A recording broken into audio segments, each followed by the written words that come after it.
Okay, you're good to go, Mr. Deputy Mayor. Thank you, Madam Clerk. Good evening, ladies and gentlemen, members of staff and council. Welcome to the August 3rd, 2021 council meeting. Can I have someone call the meeting to order? Moved by Councillor Lang, second by Councillor Jaworski. All those in favor? Motion is carried. We'll now rise for the singing of the national anthem.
Thank you, Thank you very much.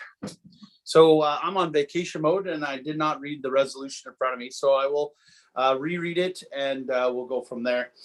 Moved by Stephanie Jaworski, second by Sam McDonnell. Be it resolved that the August 3rd, 2021 council meeting of the Township of South Glengarry now be opened at 7 p.m.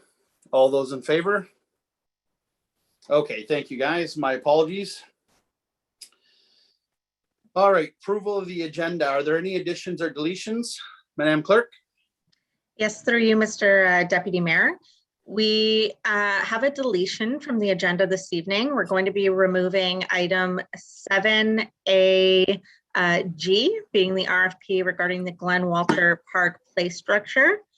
Additionally, we have a couple of items that have been requested to be moved to other business from information only.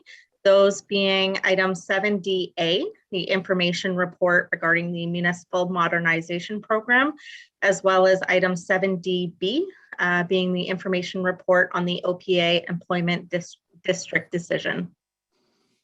Okay, thank you very much. Moved by Sam McDonnell, second by Martin Lang. Be it resolved that the council of the Township of South Glengarry approve the agenda as amended. All those in favor? Motion is carried. Thank you very much. Moving on to the approval of the minutes. Excuse me. Are there any declarations of pecuniary interest? Seeing none. Moving on to the approval of the minutes. Moved by Martin Lang, second by Stephanie Jaworski. Be resolved that the minutes of the July 19th regular council meeting be adopted as circulated. All those in favor? Motion is carried. Thank you. Okay. And then 5B, the minutes of the public meeting for July 19th, moved by Stephanie Jaworski, second by Sam McDonnell. Be it resolved that the minutes of the July 19th, 2021 public meeting of the Township of South Glengarry be adopted as circulated. All those in favor? Motion is carried. Thank you. All righty. Moving on to 7 new business, 7A staff reports. Staff report 106-2021. Mr. Robertson. Okay, so I'll speak to it. I'll introduce EVB. So EVB has put together a report based on previous studies that have been conducted at the Shireland Recreation Center along with a condition assessment on the state of the facility right now. The condition assessment will allow for staff to evaluate moving forward what additions or upgrades need to be done. It will also help staff in seeking out funding opportunities that are available based on the needs identified. Staff has already been researching a grant opportunity that will help fund accessibility and green energy initiatives. For example, a roof replacement to accommodate solar panels and lobby upgrades to increase accessibility. I'll now let EVB go through the report and they can answer any questions that you may have. If there are any questions for staff, Dave and I will work together to get them answered for you.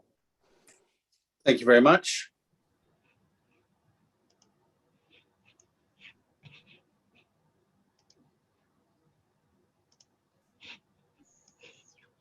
Thank you for the introduction. Thank you again, your worship and council and administration for allowing me to come and make this presentation to you. The Charland Recreation Center has been studied for over a decade now, and there are lots of community organizations that use this facility. So it is very important to take a look at what has happened in the past 10 years and now find direction to bring this recreation center into the future to make everyone or address everyone's needs.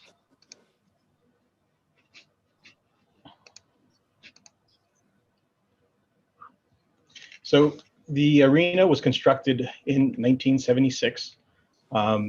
It was expanded again for the community center in 1979. So its current capacity in the viewing area for the arena is about 280 fans, and the rink space measures 100 feet by 200 feet, and the north two-story addition was added at 100 by 150 feet. So the facility is situated on a irregular shaped property with all of the change rooms underneath the community center that then supports the rink surface.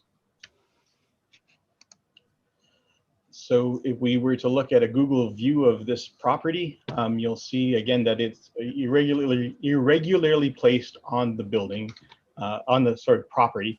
It's located on John Street in Williamstown, obviously. The current building covers about 16% of the lot. Based on your zoning limitations, you're allowed to have up to 20% lot coverage for buildings that are on private services. There are setback requirements for any building expansions.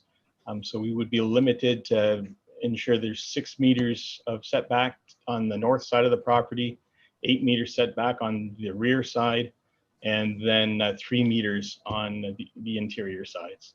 So the facility currently provides 65 formal parking spaces. Based on the zoning bylaw requirements, there should be 109, but as you can see, there is a large parking area on the south side of the recreation center that provides informal parking. So we believe we can achieve the 109 parking spots on the current property. So there has been a number of different studies and presentations made on the Charland Recreation Center over the past 10 years. So I'd like to just provide you with a summary of everything that has occurred and all the recommendations that have been made. And I would encourage any questions as we're going through, just to make sure that there's a clear understanding of what was recommended and what has taken place. So if we can start at the 2011 building condition assessment that was done by Cole and Associated Architects. So their job was to assess how the current building meets the user's needs. So they identified a number of different areas in the lobby where players who are arriving at the facility have to cross through the canteen area and bypass any visitors that are at the north end of the facility on their way to the change rooms. They also identified that the canteen area was small and had very limited storage space.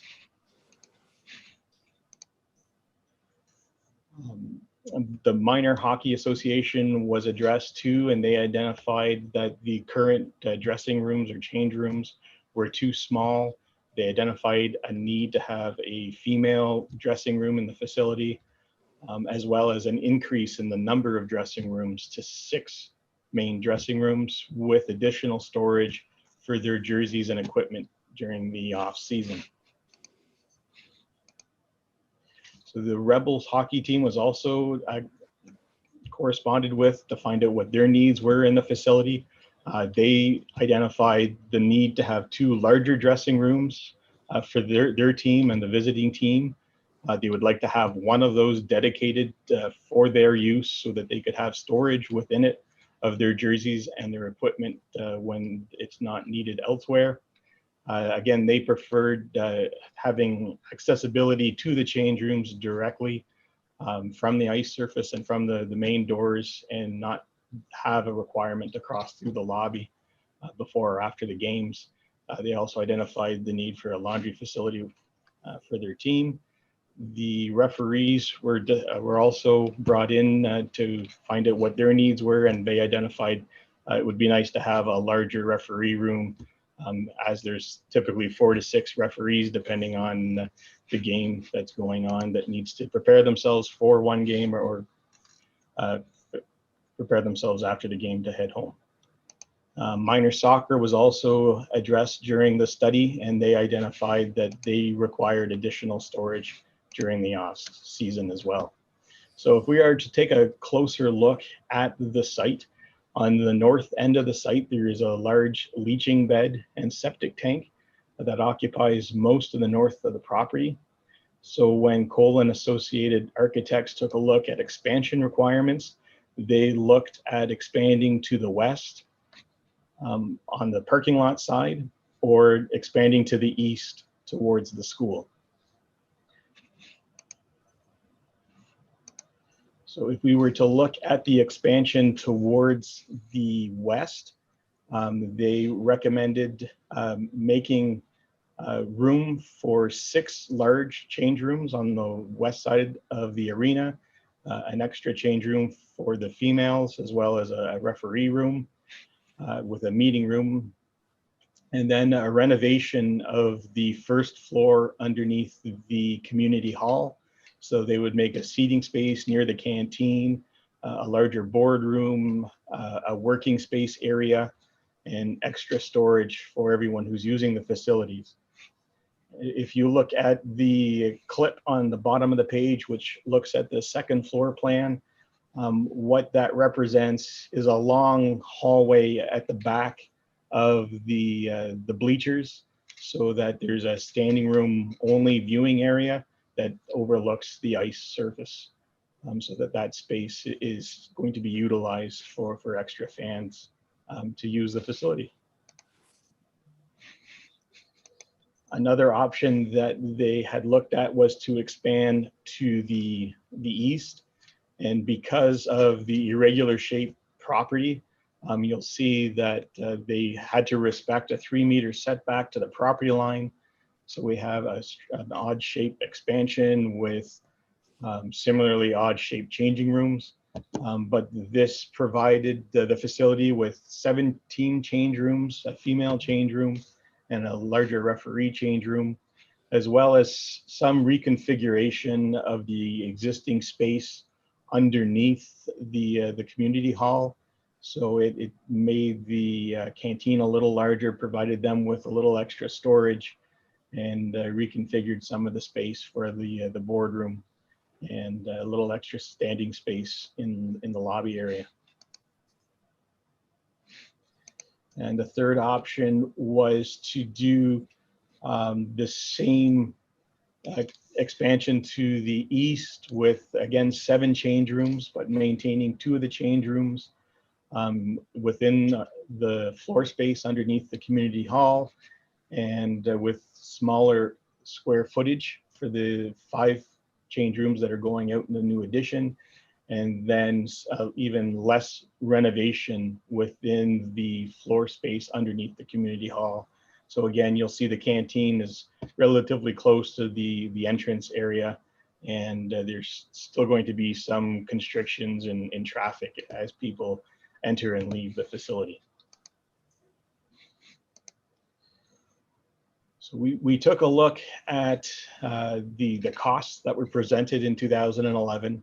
So we prepared this summary slide that shows the square footage for the new addition area, as well as the amount of space that was going to be renovated within the existing community, underneath the community hall. So the 2011 dollars are presented as a project cost. And what we did was we looked at the non-residential construction price index that's provided by Stats Canada. And we ended up indexing the 2011 costs to 2021 costs using a 4% inflation rate per year for the last 10 years. And because that's not necessarily the most accurate way of doing it, we've also increased the contingency from 10% to 20%. Now, I wouldn't recommend using these numbers to go ahead with funding applications. If the township wants to look at costing out one of these options, they should definitely retain the services of a consulting engineer and architect group to develop those costs prior to going to any funding applications. So in the Cole & Associated Architects report, they provided a summary table with all the benefits and disadvantages of the three options. Obviously, option number one is the most expensive option, but also addressed most of the concerns that were identified when discussing with the users of the facilities.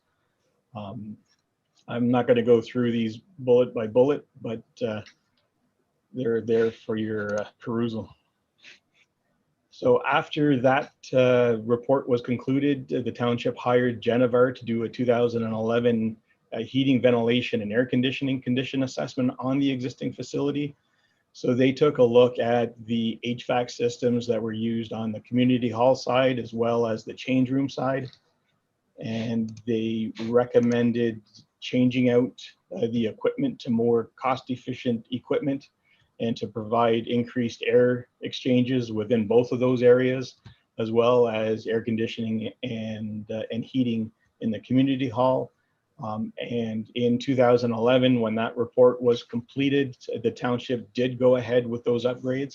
So the HVAC units are 10 years old, but they are a lot newer than the rest of the facility. So in 2018, EVB was retained to do a condition assessment of the building. And we looked solely at the structural and architectural components of the facility. And we identified about $532,000 of upgrades that had to be looked at and taken care of over the next 5 to 10 years. The report did identify that the ice surface itself had exceeded the design service life of the ice surface and recommended the replacement, but the cost was not included in that report. Now, I apologize to council. It was brought to my attention that we had identified a roofing analysis report in our list of studies, but I failed to provide this slide in your council package. So in 2018, there was a roof analysis report that was prepared by Garland Canada, Inc.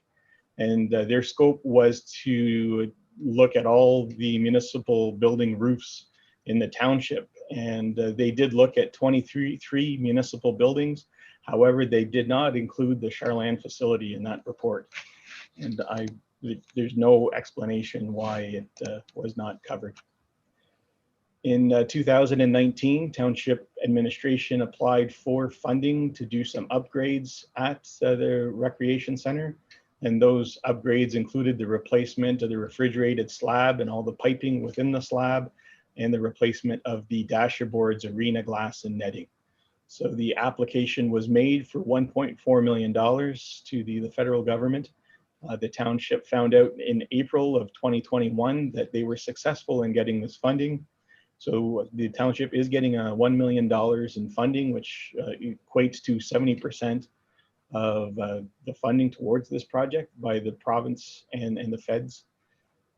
So the funding agreement is in place, and the deadline for spending is 2025 under that agreement. So EVB Engineering was retained this current year to do another condition assessment report. And this table that's in front of you summarizes all of the major rehabilitation work that's valued at $25,000 and above. This was a comprehensive review of all the structural, architectural, mechanical, and electrical components of the facility.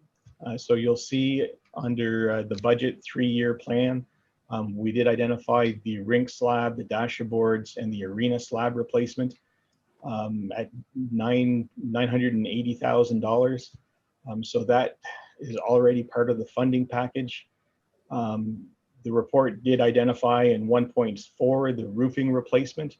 So within the report, we looked at 2 different options. And one was the use of asphalt shingling to replace the metal roof. And the second was to reinstate a new metal roof on the facility.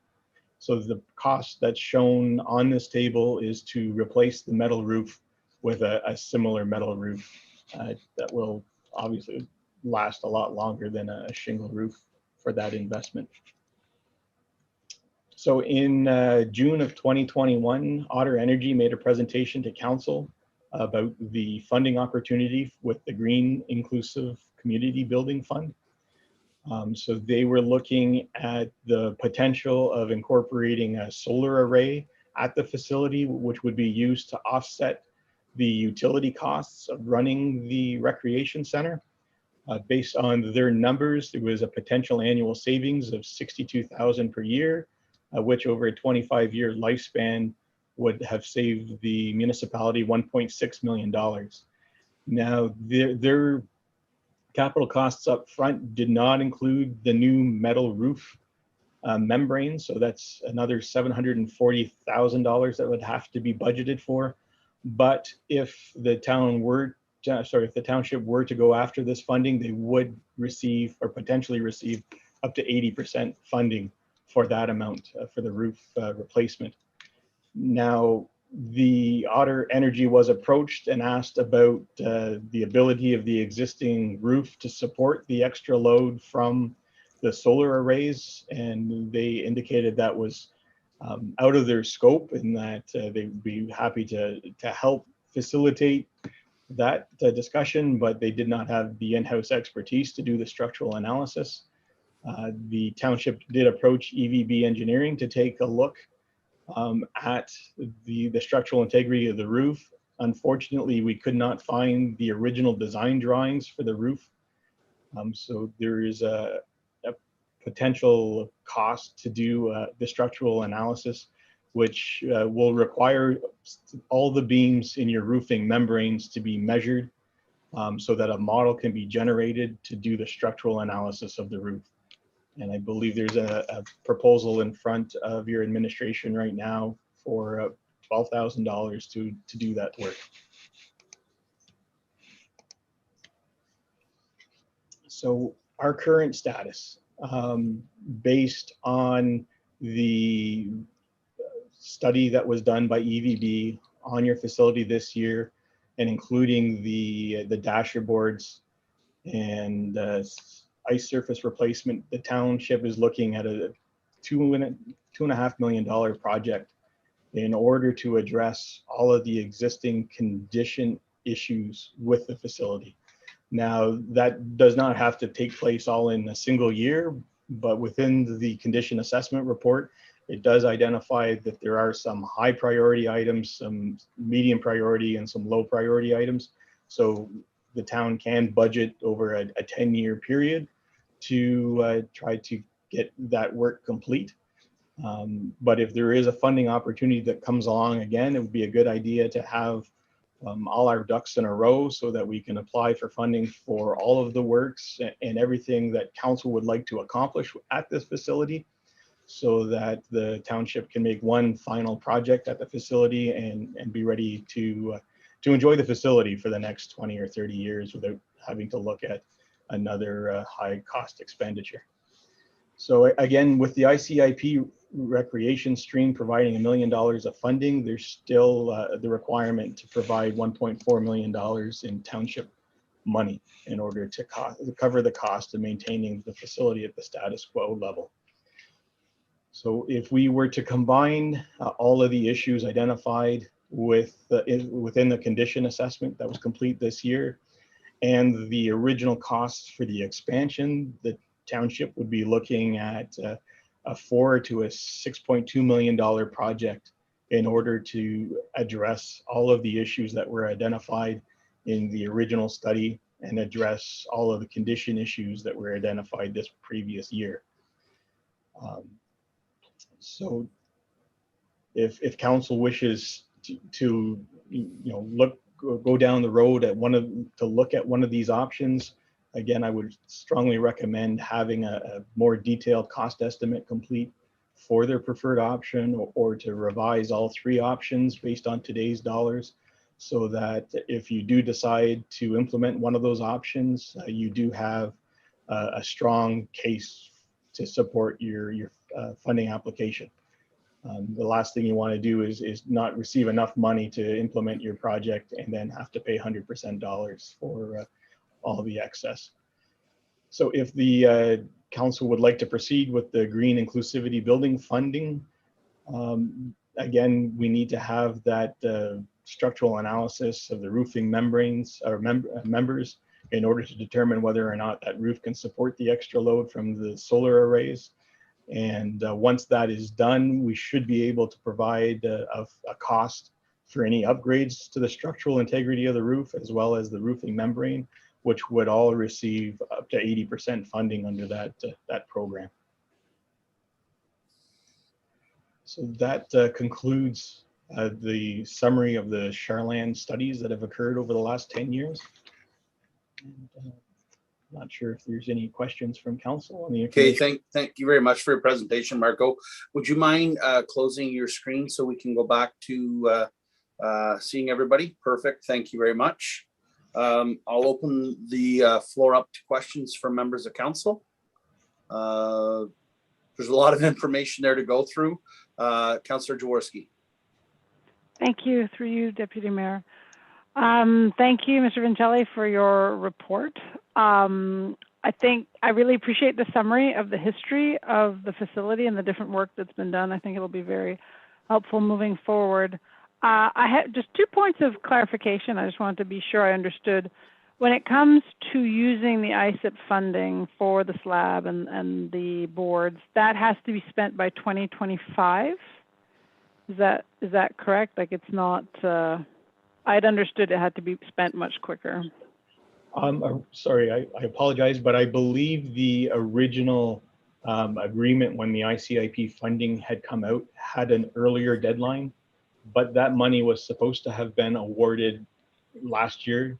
However, the pandemic delayed the award of the project, so they have extended the deadline for the funding of that money. Okay, thank you. And the other clarification I wanted to ask is with regards to the roof replacement. Am I hearing you correctly that under one of the funding programs that the roof replacement itself could be covered, and that's linked with the solar panel installation? Is that correct?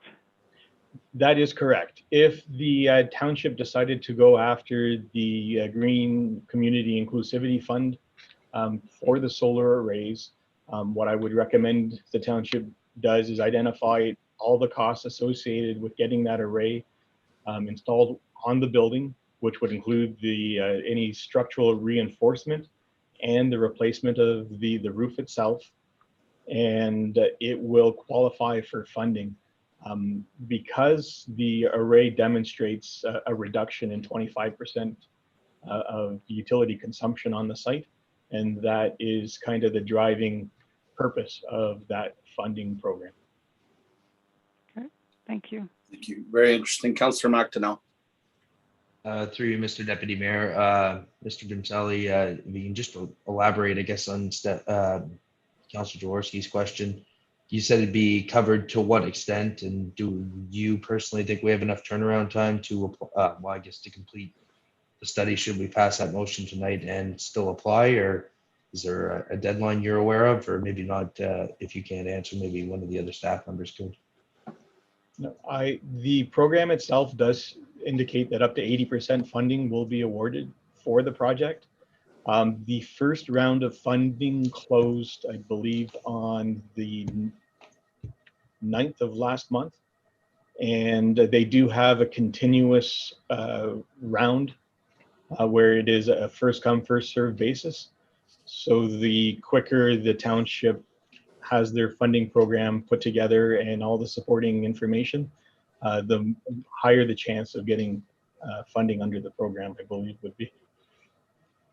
Perfect. I guess I'll just make a comment to it. I think at this point there's the old saying of studying something to death and doing nothing. We're looking at years or 10 years of studies and not much to show for it as of right now. So I think if we're going to do something, we've got to move forward on it, get the roof done, and choose an option that's maybe not necessarily the cheapest, something that's going to last us for a while, because there's no sense doing it and having to redo it in a couple of years. Because once you do it, this one, by the looks of it, will be taking most of our available space on that lot. So just my 2 cents at this point. Thank you.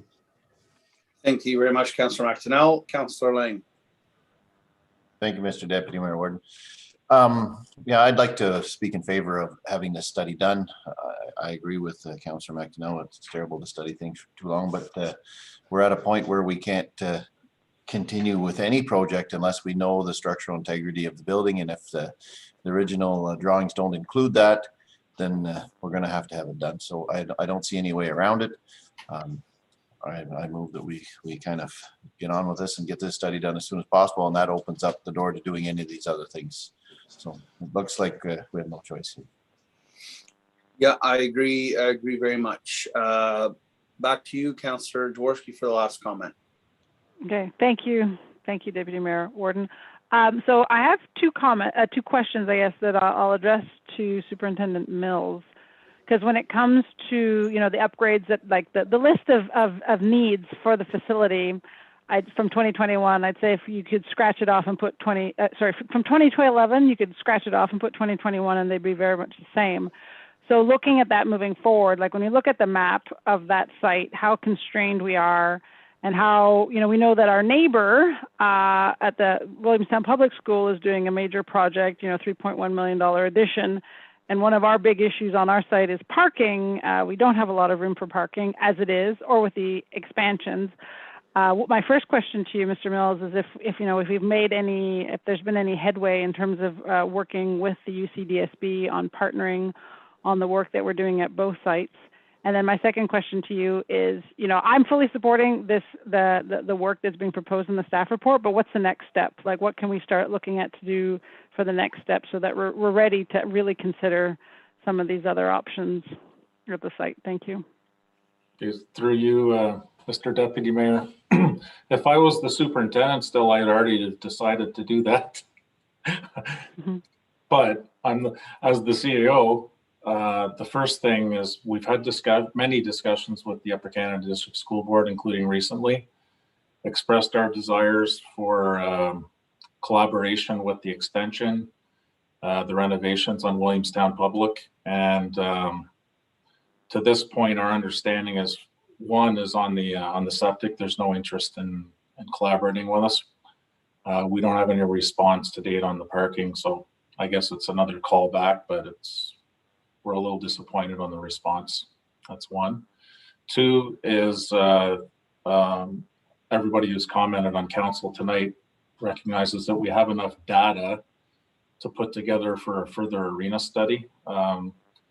Council will remember in 2020 that we allocated $80,000 for an arena study in the budget. We also allocated that in 2021. I can't speak to it, maybe Mr. Vincelli can, but with all of the data that's provided, I think that would have been a lot of work for a consulting company to get that together.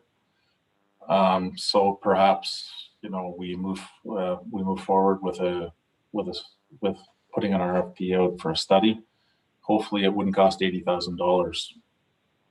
So, but we have to do something. We have to make a decision. There's option 1, 2, 3 before you. There's a grant application. But what's happened in the past is 10 years of study and zero work really being done on the arena. So if you're asking what the recommendation would be from staff is, let's move forward and make a decision. Mr. Vincelli noted that there's continuous intake for this grant stream. That doesn't mean we can't we have to get the data together and have everything in order before we can apply for the grant, or else we're going to be asked for it. So the worst thing that could happen is we get it together and we don't get the grant, but we still need to address the arena. Yeah. Okay, thank you very much. Thank you. So I'm going to read the resolution. Moved by Sam McDonnell, second by Martin Lang. Be resolved that staff report 106-2021 be received and that council direct administration to issue an RFP for engineering services to evaluate the load capacity of the existing Shireland Recreation Center pre-engineered structure. All those in favor of the motion? Motion is carried. Thank you very much. Moving on to staff report 107-2021, Mr. LeBlanc. Good evening, council, members of the public and staff.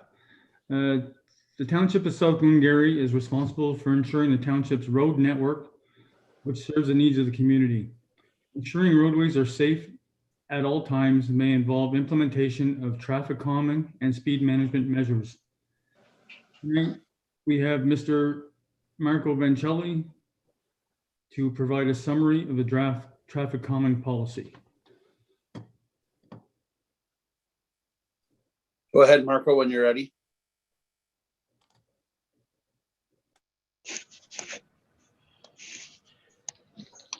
Thank you again for your time this evening. We've prepared this presentation in correspondence with Chris and Mr. Mills.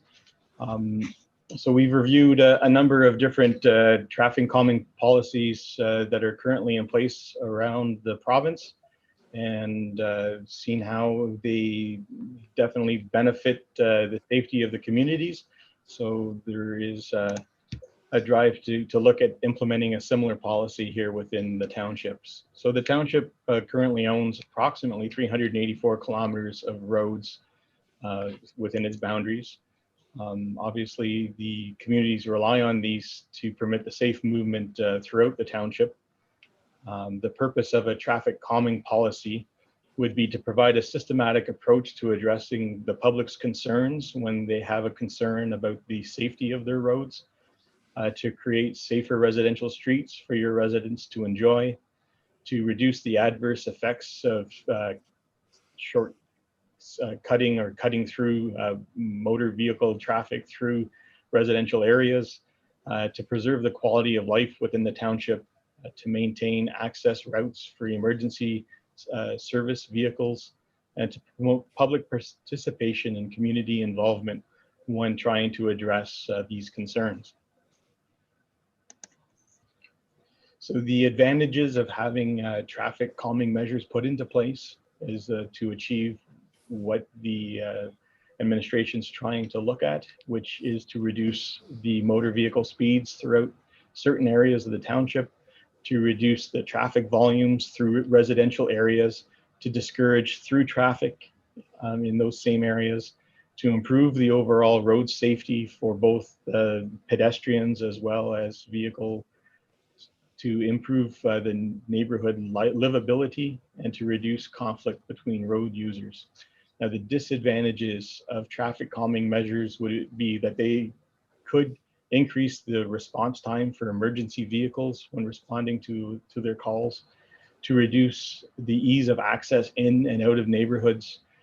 They will obviously have an additional expense for the township as far as time and resources, and they could potentially divert traffic away from certain roads into neighborhoods if the traffic calming measures aren't used properly.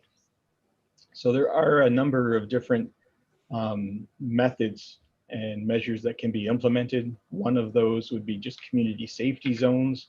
So a sign would be erected outside of areas where you'd like to see motor vehicle speeds reduce, and they indicate that in those zones the fines will be doubled for anyone who is traveling in excessive speeds.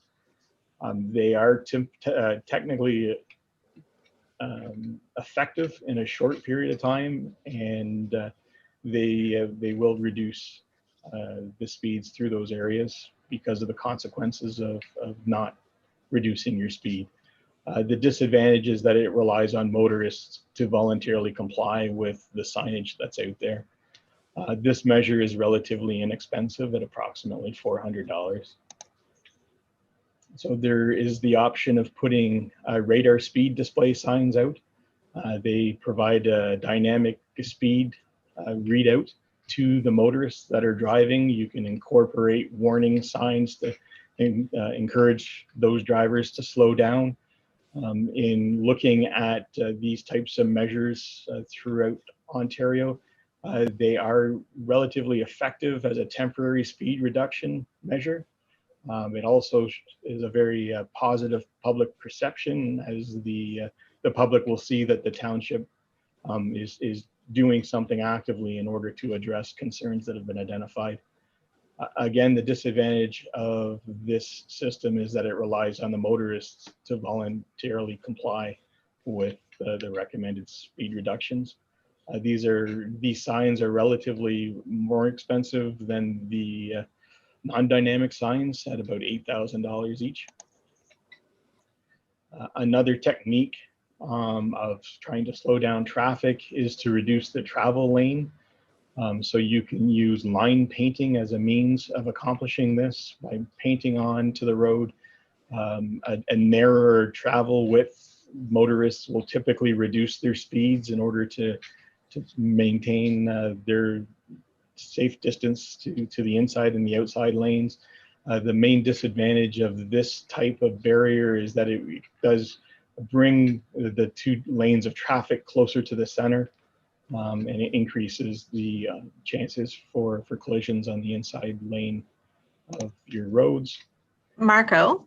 Yes. Sorry to interrupt. Do you want me to display the PowerPoint on this? I think there's a PowerPoint in the agenda package for this. Do you want me to put it up for you? I apologize. I thought I was doing that. I'll share my screen. Thank you, Kelly. I never even picked up on that. Thank you. My apologies. I apologize. There we go. I'm so sorry. Another measure would be the speed bumps or speed tables. So speed bumps would be the artificial inserts that raise the road surface. A speed table would be a long extended raised surface that can be done within the asphalt itself. The advantages of these are that they're easy to implement. They're very effective because if you don't respect them, you're going to bottom out your vehicles. Once drivers become aware of these type of measures, they may choose an alternate route. So that could be a disadvantage. Another disadvantage would be that they can cause damage to snow removal, and they may delay emergency vehicle response time because they will need to slow down to transverse across these types of measures. The estimated cost for these types of systems are $3,000 to $7,000 each. Another measure that we see more and more out there are the flexible bollards. These, again, reduce the travel lane width on your roads. They're easy to install. They're very effective. Nobody wants to purposely ride over them. You cut them too close, you could also knock your rear view mirrors on the sides of the cars. The one disadvantage of these types of measures is that they are seasonal. You would typically have them out for spring, summer, and fall, and then remove them for the winter so that you're not going to damage your snow removal equipment. This setup with the 3 bollards costs approximately $500. You'll see them going up all over Eastern Ontario. I'm sure everyone has come across them. So when we were looking at developing how to best address public concerns when it comes to traffic calming, we came up with this process. So the initial step in the public bringing forward a traffic issue is to complete a petition which identifies what the problem is. They have an opportunity to include a drawing to demonstrate where their concern is. And then they're asked to have a petition signed by people on the street where they're trying to have the traffic measure installed. We need to set a target acceptance by that population. So right now we're suggesting about 60% of the people or the residents within that street area should be in support of the project. We don't want to start installing traffic measures or traffic calming measures and then start receiving complaints that they were installed. So the best way to avoid that is to have this petition in place as part of the process, so that we know that there is support for something to get done within that street area. So once that petition is signed and received by the township, we have put together a preliminary screening criteria. So we put together these 3 minimum requirement or 4 minimum requirements. Obviously, the street has to be owned by the township of South Glengarry. It has to be a minimum length of 150 meters. It has to have a posted speed limit of 50 kilometers or less. And the zoning in that area should be primarily residential in nature. So if the calming request complies with the above criteria, then the township should be going to step 2, which is the data collection. If it does not, there should be a standard form that's put together that provides feedback back to the complainant in this situation, where the township could potentially use some temporary means if they do go ahead and purchase some of the dynamic signs. Perhaps you just set up a dynamic sign for a month period, just to see if that helps with that area. But there should be no long-term measure put in place if it doesn't meet the preliminary screening. So at step 2, township staff starts to collect as much information that is available in order to do an assessment of the situation. So there are numerous resources available to them, which would include the road needs study that's done periodically, which also includes vehicle counts. If there is inadequate vehicle count information, those systems can be set up temporarily. Any existing speed studies that have been done in the area should be reviewed. The OPP should be contacted to find out about the collision data for the 3 previous years for that area, to see if there is an issue with collisions occurring, which would add points to the evaluation matrix that we'll refer to in a second.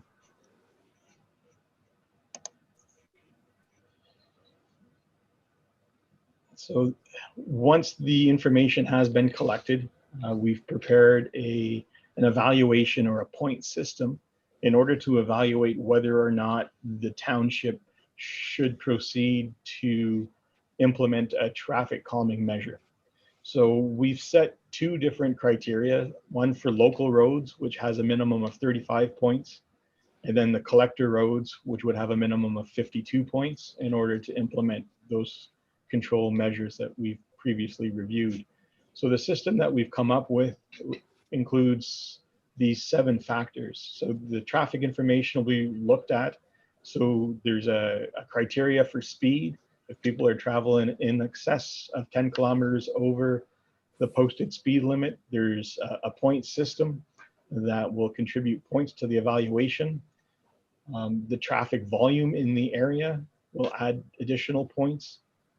If there is shortcutting traffic, so if there are cars that are traveling through this area because they think it's a quicker route than another alternate, that could add potential points to the evaluation.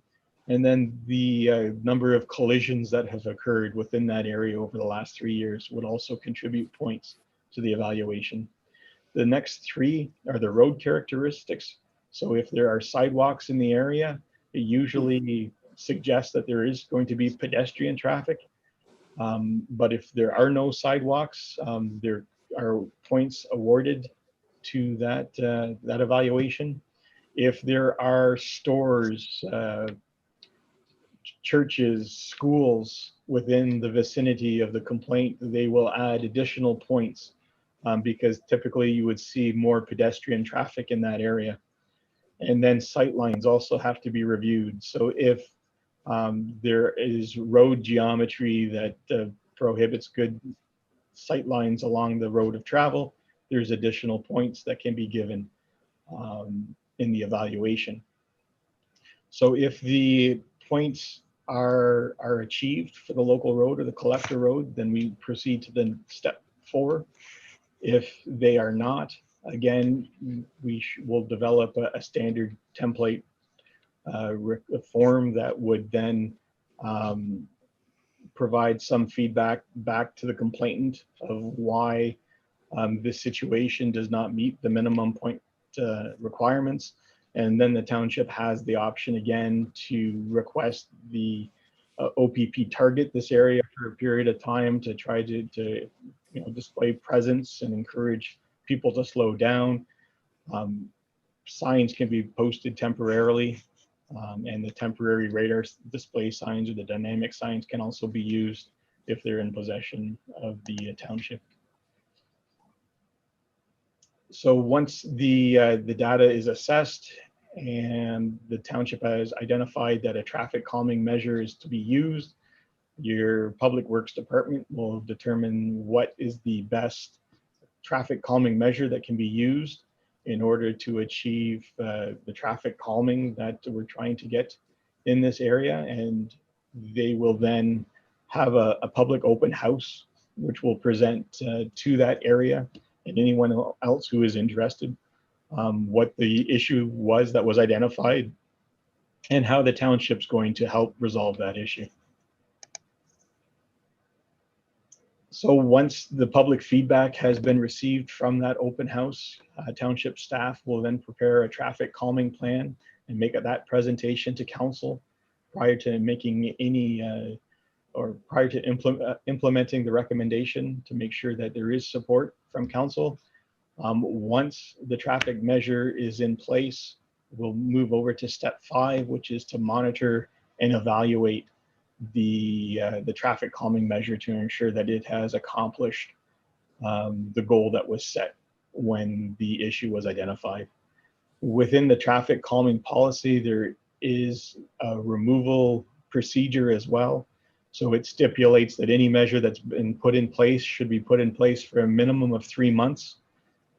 If the residents in the area are not satisfied with its performance and would like it removed, again, a petition would be required to be signed by the area residents and demonstrate that 60% of the area does support the removal of that traffic calming measure.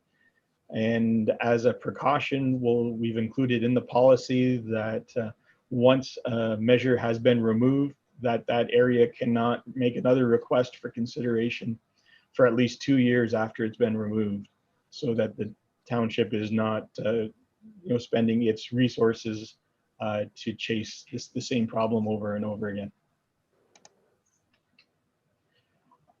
So I've introduced this new slide. There was some feedback I had received from administration asking about how speed factors in to the evaluation process. And I've called up a number of different calming policies for different municipalities in Ontario. Everyone does it slightly differently. The 3 top municipalities were models for this traffic calming policy. And what we've tried to do is set a limit or a required score in order to implement a traffic calming measure. And that's why we've used 5 points for every 2 kilometers greater than 10 kilometers over the posted speed limit. In Guelph and in Kingston, they took a different approach, but their scoring is more used to set priority for traffic calming. What they've done is they've set budgets in their municipal budget for traffic calming. And then the way it's implemented is the more points those requests score, the higher the chances are that they'll be implemented first. So I guess there's two different ways to structure your policy. You can do it as a minimum requirement, or you can do it as setting your priorities. Again, that's open for confirmation from council. There's another example that I've added, and this has to do with shortcutting traffic. This is the roads between Martintown on the west and Williamstown on the east. So typical traffic would stick to the county roads. But if McGillivray Road were ever to receive a hard service, there would be a potential that road can now be used as a preferred travel route. So you could see shortcutting traffic away from the county roads if something like that were to occur. Potential locations for traffic calming measures. There are many opportunities to use traffic calming measures. We typically see them being used within subdivisions where there is excessive speeds that have been measured, and we're trying to correct that. You'll also see them commonly used near schools, community centers, libraries, recreation facilities, as there's typically pedestrian traffic around these types of facilities, and you'd want to reduce the travel speeds. Other areas would include shopping in restaurant districts. And another opportunity would be to review historical complaints within or already received by the township to identify areas that should be considered right away. So I will thank you for your time. Okay, thank you very much, Marco, for your presentation. There's a lot of information there. There's parts of it that I like, that we're on the right track. Seems very onerous, but I think in a situation where you're dealing with traffic, I think you're better off to have a little more requirements than not enough, just because, you know, it's technical. Are there any questions of council? Okay, Councillor Jaworski and then Councillor McDonough. Thank you, Deputy Mayor Warden. Thank you, Mr. Vincelli, and also thank you very much for the additional slides, the additional information in your presentation. That was very helpful. I'm happy to see this policy. I think that this is something residents are asking about, and I like the spirit of it. I like the spirit also of really having it resident focused and resident driven in terms of having the petition for them to, you know, really get like democracy in action for their area if this is something that they support. I do have concerns that it's maybe a little bit onerous, more so in terms of the criteria. Like obviously I don't know exactly, like I take, you know, South Lancaster in my mind, how it would apply. I'm not entirely sure how it would score with those additional points, but if I'm looking just at the speed side of things, if it's only on speed, that means the drivers, the 85th percentile would have to be going like 75 in the 50 zone, which to me is like, that's far too fast to be able to just qualify to be considered, you know, for traffic calming. So I think it is a little bit like the benchmarks might be a little bit too high. So, but thank you very much. I'm very interested in seeing where this goes. Thank you very much, Councillor Jaworski. Councillor McDonough.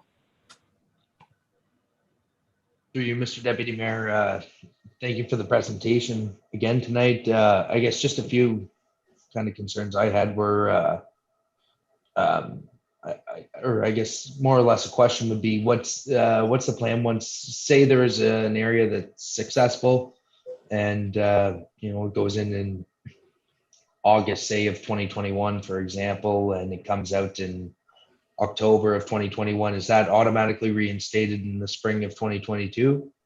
And it's continuous until it's, I guess, deemed not necessary by the residents, and again brought 60% petition to council or to the township staff. I believe it would be based on the type of measure used. If we were to look at the flexible bollards, for example, you would put anchors into your road surface for mounting those signs. I believe once those are in place, they would be a permanent yearly installation within areas, especially since they're typically used around school zones and other community facilities. If you're looking at the dynamic signs, I would purchase them so that they are relocatable. Typically, you put the sign in place, it might be, effective for 3 or 4 months, and then people will get used to seeing it, and they might not pay it as much heed. So potentially relocating it, you'd probably get more value for your dollars in having higher impacts. And then, cycling it back onto some roads just refreshes people's, reaction to seeing that sign, and they'll again slow down for a period of time until they're used to seeing it every day. And it's a temporary fix unless you want to put a ticketing system in on your radar displays. Well, I don't think I would have any interest in that, but I was more referring to the what were the dollard signs and the I guess speed caps or speed strips or whatever we called them. Like for something like that, would that just be an annual reinstallment? And that would be the intention of this. It's not like say our bylaw for clean yards, or for some, a neighbor's lawn is getting too long. We have a process where you complain every year. Or is this would just be this would be a reoccurring thing. Once it's in until it's taken out by the residents. That's my understanding. I believe that's how the policy structured. Okay. No, and I guess just a hazard there are roads in the towns that, say in Williamstown, for example, ag equipment going through, there'd be some things that maybe those little dollard signs wouldn't be very efficient because we'd be constantly replacing them, things like that, tractors going through town, and no sense making those turns harder than they already are with a 50-foot piece of equipment. So just little things to consider when we're drafting this if we go that way. Thank you for your presentation. Thank you. Okay, Councillor Lang. Thank you, Mr. Deputy Mayor, and through you. Yes, Mr. McNeil just kind of covered one of the things I was concerned about, is depending on the streets. If it is any kind of a thoroughfare to get to any agricultural land, it will be very tough on those bollards if we are going over them all the time. The other thing is that I'm assuming that staff is going to, this is just a first and second reading, so I'm assuming staff will come back to us with something a little more detailed, and we will have a chance to put some input into this if we're looking for changes, maybe according to the way they're graded or rated as far as the speed and this sort of thing. Is that correct? Yes. Yes. All right, thank you. Okay, perfect. So as Councillor Lang said, this is the first and the second reading. And if council members have any feedback, if we could provide Manager LeBlanc that within the next couple of weeks, maybe this can come back on at the end of September, if that works for everyone's schedule. And okay, are there any other questions or comments before I read the resolution? Seeing none. Moved by Martin Lang, second by Stephanie Jaworski. Be it resolved that staff report 107-2021 be received, and that bylaw 70-2021 being a bylaw to adopt the traffic calming policy for the township of South Glengarry be read a first and second time this third day of August 2021. All those in favor of the motion? Motion is carried. Thank you very much. And moving on to staff report 108-2021, Mr. LeBlanc. Thank you, Mr. Deputy Mayor, and through you. So electronic speed display signs can be an effective way to bring awareness to motorists of the speed limit and if they are speeding. This awareness to drivers is based on a feedback loop philosophy, where when presented the information about performance, people tend to notice and improve. The use of electronic display signs is more of a passive but effective way to deal with perceived and real issues speeding within communities. It also can help relieve pressures of requests from enforcement. Some models can also double as programmable information boards, bringing awareness to motorists about hazards in construction that could be utilized by public works. Electronic speed display signs can be utilized as a tool to promote traffic calming measures. It would be one of the first deployable measures to help deal with real and perceived speeding issues. Radar speed signs have shown to influence their speed reduction. It can promote and practice soft enforcement that educates rather than represses motorists. Tonight, administration is requesting to prepare a request for quotation for bid considerations for the supply of speed radar signs. Are there any questions? Yeah, not a problem. Okay, thank you for that, Mr. LeBlanc. Councillor McDonnell. Through you, Mr. Deputy Mayor. Mr. LeBlanc, is this coming to us for the fact that we have one that's missing? Is that just to replace that, or is this to add extras, or what's the end goal here? This is to replace one and add extras. Okay. I'll let the others comment in the meantime. Yeah, you'll remember in our budget, at our budget discussions, these did come up as a discussion, and that RFP is finally on our table, so we can follow the proper process. Councillor Lang, did you have anything to add?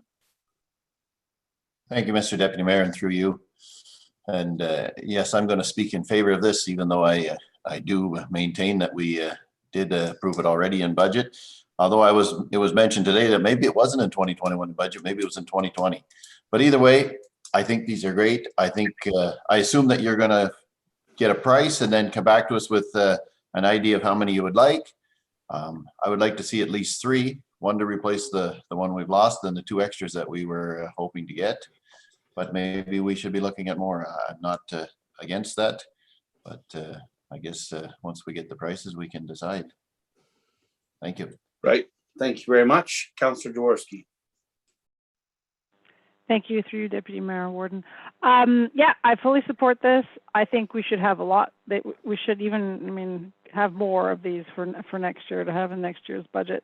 One thing, though, I would like to suggest is that I think they should be branded by the township. I think there are assets. We're doing the work here. People assume it's, maybe the OPP or not, but actually it's us being proactive. So I think that residents should know that this is where sometimes their taxpayer dollars are going. So I think they should be branded. I like that idea, Councillor Jaworski. Okay, CL Mills, did you want to say something? Through Mr. Deputy Mayor, to Councillor Jaworski's point that you will see them in some municipalities where they are branded. Mm-hmm. Also with some message boards like "Don't text and drive" or "Come to the fair this weekend." It can be used multi-dimensional. We also we seem to have a lot of county roads that pass through our hamlets, and that's one. So, and in school areas. So that's a concern that certainly has been identified. I'll just give one example that I spoke to a councillor earlier today about, that when you go out up Purcell, or you're coming from up Purcell, heading north and then head west along Town Road towards the high school, for example, it's like a racetrack. So just something there as a deterrent.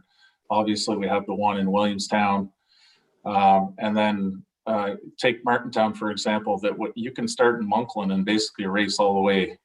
And you see there at that corner there, like by the time people get to the corner to turn to go to Apple Hill, that they haven't slowed down too much. So yes, there were a few there was a budget for a few signs. We're budgeted for a few signs.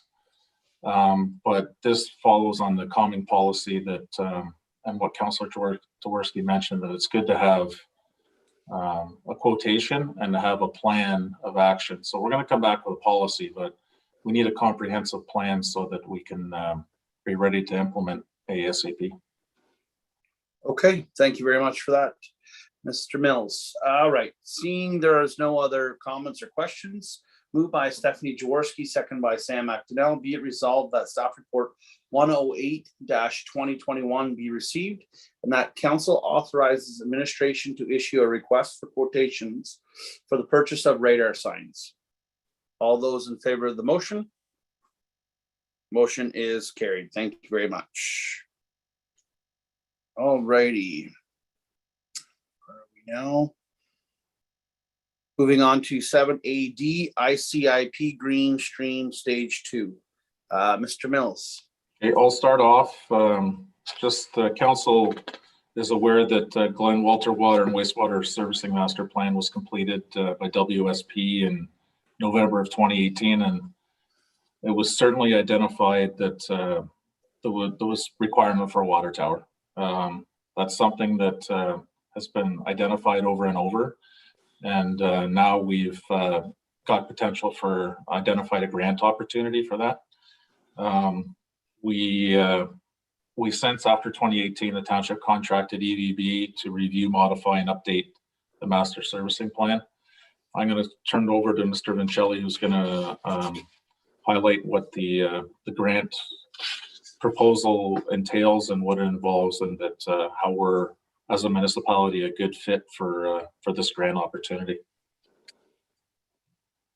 Thank you, Mr. Mills, and thank you again, your worship and council administration, for your time. I promise to keep this one short. So the federal government has introduced the Investing in Canada Infrastructure Program, the Green Stream Stage 2 funding opportunity. So the stress for this program as far as project eligibility is to have a capital project that addresses health and safety issues with your drinking water assets. So the program caps the project at $5 million, and they'll provide 40% federal funding and 1/3 provincial funding for this project. So the municipal share of the project is 26.7% of the overall cost. The applications are due on September 9th, 2021. The project start date can be no later than September 30th of next year, and project completion should be October 31st of 2026. The other criteria for the eligibility is that this project has to be identified in the township's asset management plan. So Mr. Mills had identified that WSP's draft Glen Walter Water and Wastewater Servicing Plan had identified the following issues with the Glen Walter drinking water system. And that was, there is no booster station or reservoir within the existing distribution system that can maintain pressure so that repairs can be done or maintenance can be done at the Glen Walter water treatment plant. So there is no way of maintaining that pressure should something happen to the high lift pumps at the plant itself. There are issues with the high lift pumps and piping arrangements. There's currently a leaking valve that's on your main header going out of the plant that cannot be addressed and maintained without shutting down the entire drinking water system, because we don't have the ability to provide something that can sustain the pressure within the distribution system. So that repair has been delayed for several years now. Additionally, there are fire hydrants that are on the water distribution system. Now the separation distance for those hydrants do not comply with current requirements. They were never intended to be used for fire protection. They are there for flushing of the system and maintenance items. But because of the potential public perception that there's a hydrant there, they may falsely feel a sense of security knowing that there's a potential for the fire department to connect to that hydrant should they require it. Unfortunately, they cannot, due to the inability to provide sufficient flows at sufficient pressures within the existing system.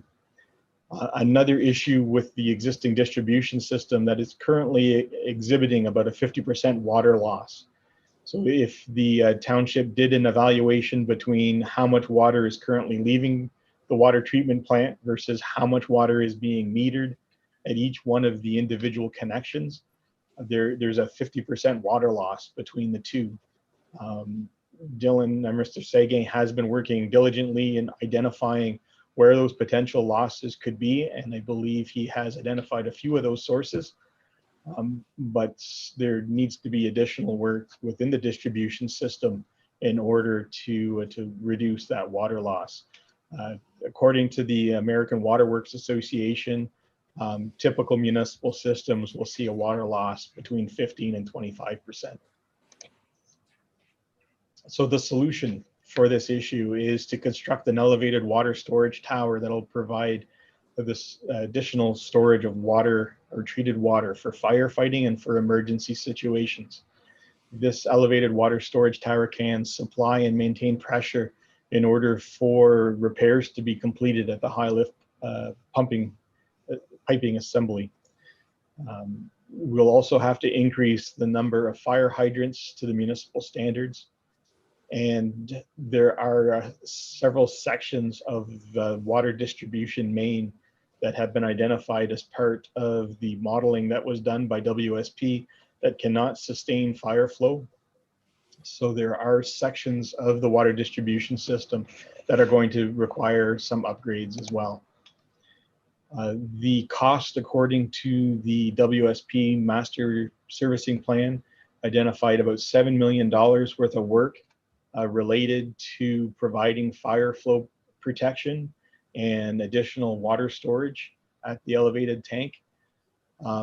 This does exceed the $5 million cap that the funding program has in place. So we recommend scaling that back slightly. So we're going to reduce the amount of the existing water mains that are going to be replaced, so that our total project cost is just over $5.5 million instead of over $7 million.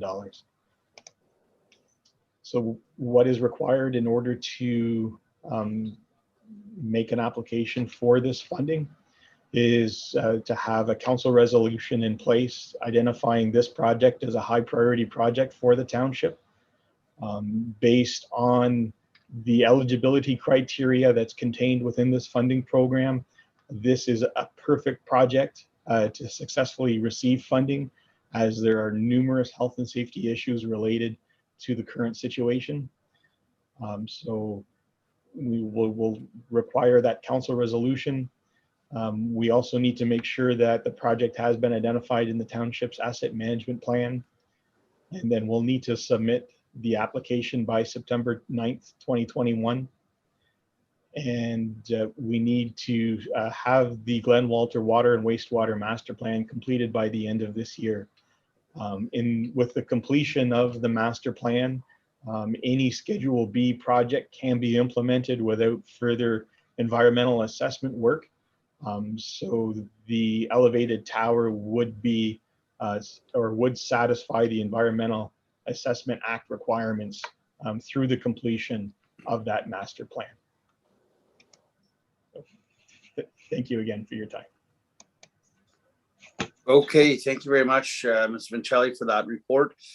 This is pretty well self-explanatory. This water tower has been on the radar since the last term, and I think patience has maybe worked out in our favor. And I hope that we will pass this tonight and get that application filed as soon as possible, and also take the next steps to complete our wastewater master plan within that time frame. Are there any questions of members of council? Councillor Lang, then Councillor McDonough. Thank you, Mr. Deputy Mayor, and through you. Thank you, Marco, for the presentation. This is definitely high on our priority list, and I think I'm sure everybody's going to speak in favor of it. But if there's any way we can convey that this is very high on the priority list, this needs to happen, and needs to happen right away. And the timing couldn't be better, I don't think so. I'm all in favor. Thank you, Councillor McDonough. Mr. Deputy Mayor, I agree 100% with Councillor Lang. It's absolutely top priority. I have just two questions. If we were able to provide water or fire services through those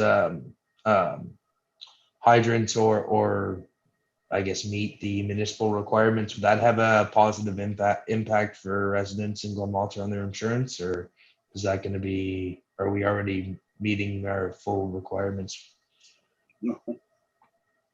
As far as our capabilities with our dry hydrant. Yes. Absolutely. I believe that if this project does go forward, the township should definitely provide a news flyer to the residents within that service area, indicating the benefit that this will provide to the community and directing them to contact their insurance companies to inform them of the new service that's been extended. And they should see a reduction in their insurance rates because of this work. Perfect. Perfect. Thank you. Thank you. We do benefit from tanker shadow accreditation, but this certainly would be better. Councillor Jaworski. Thank you, through you, Deputy Mayor Warden. Thank you, Mr. Vincelli, once again. It's a quick question on how the tower relates back to the 50% water loss. Are you raising that because if we have the water tower, that means we can shut down, we can do more repairs and be able to eliminate that 50% water loss or bring it down? Is that my understanding? Or is there something about the water tower that helps with water loss independently? I'm sorry, if you refer to slide 7, in addition to the actual storage tank being built, we do have the replacement of about 2.4 kilometers of existing water mains. Mr. Seguin has identified through his leak detection program a number of leaking valves, and with the replacement of those sections of water mains, we will recover some of that water loss, which can then be used to increase the number of lots that can potentially be serviced by the current water treatment plant. Okay. Thank you for pointing that out. Sorry, I missed that. Thank you. Okay, seeing no other questions, moved by Sam Actonel, second by Martin Lang. Be it resolved that staff report 109-2021 be received and that the Council of the Township of South Glengarry direct administration to apply for a grant opportunity for ICIP Green Stream Stage 2. And that the Township of South Glengarry commits up to $589,000 from the Glenwalter Water Reserves towards the cost of this initiative. All those in favor of the motion? Motion is carried. Thank you very much. And thank you, Marco, for your presentations this evening. Okay. Moving on to staff report 110-2021, Mr. McDonald. Hello, thank you, Mr. Mayor, and through you. I just lost my page on my agenda while getting ready for this, but I do know the staff report fairly well. So this would update our water infrastructure as well as our wastewater infrastructure and stormwater infrastructure information. It would help us with our asset management plan, getting that information. As you may or may not know, a 2008 report was done by TSH, and we've kind of been working that one forward with assumptions in a conversation with Dylan and Marco. It was recommended that since there is an opportunity to apply for some money and get that updated, this would be it. We don't have stormwater that I'm aware of in any robust way. So that's another one. As you know, knowing that information is important because William Street per kilometer was quite expensive in Williamstown compared to your more concession or line roads. So it will be good to get that information at the very least, but we'll be getting more than that with this and upgrading information that requires it. So that's we're just asking permission to go to that funding. You may recognize it from about a year and a half ago. Kind of got stalled on that one. So this is a very good request, and it's similar to that previous one. So we're looking for a resolution to go for that grant. Okay, thank you very much, Mr. McDonald, for your report. Again, it's very important to have proper tabs on our assets. So yeah, it's needed. Any questions of members of council? Bless you. Seeing none, moved by Martin Lang, second by Stephanie Jaworski. Be it resolved that staff report 110-2021 be received and that the Council of the Township of South Glengarry direct administration to apply for a grant opportunity from the Federation of Canadian Municipalities Municipal Asset Management Program for the South Glengarry Asset Management Development Road, Bridges, Water Infrastructure Asset Project. and that the Township of South Glengarry commits to conducting the following activities in the proposed project submitted to the Federation of Canadian Municipalities Municipal Asset Management Program to advise our asset management program. Road infrastructure assets, development of asset management inventory plan, bridge infrastructure assets, development of asset management inventory plan, water, sanitary, storm infrastructure assets, asset related data collection and reporting for asset management plan, and water, sanitary, storm infrastructure assets, development of asset management plan policies and strategies, and that the Township of South Glengarry commit $11,069.40 towards the cost of this initiative. All those in favor of the motion? Motion is carried.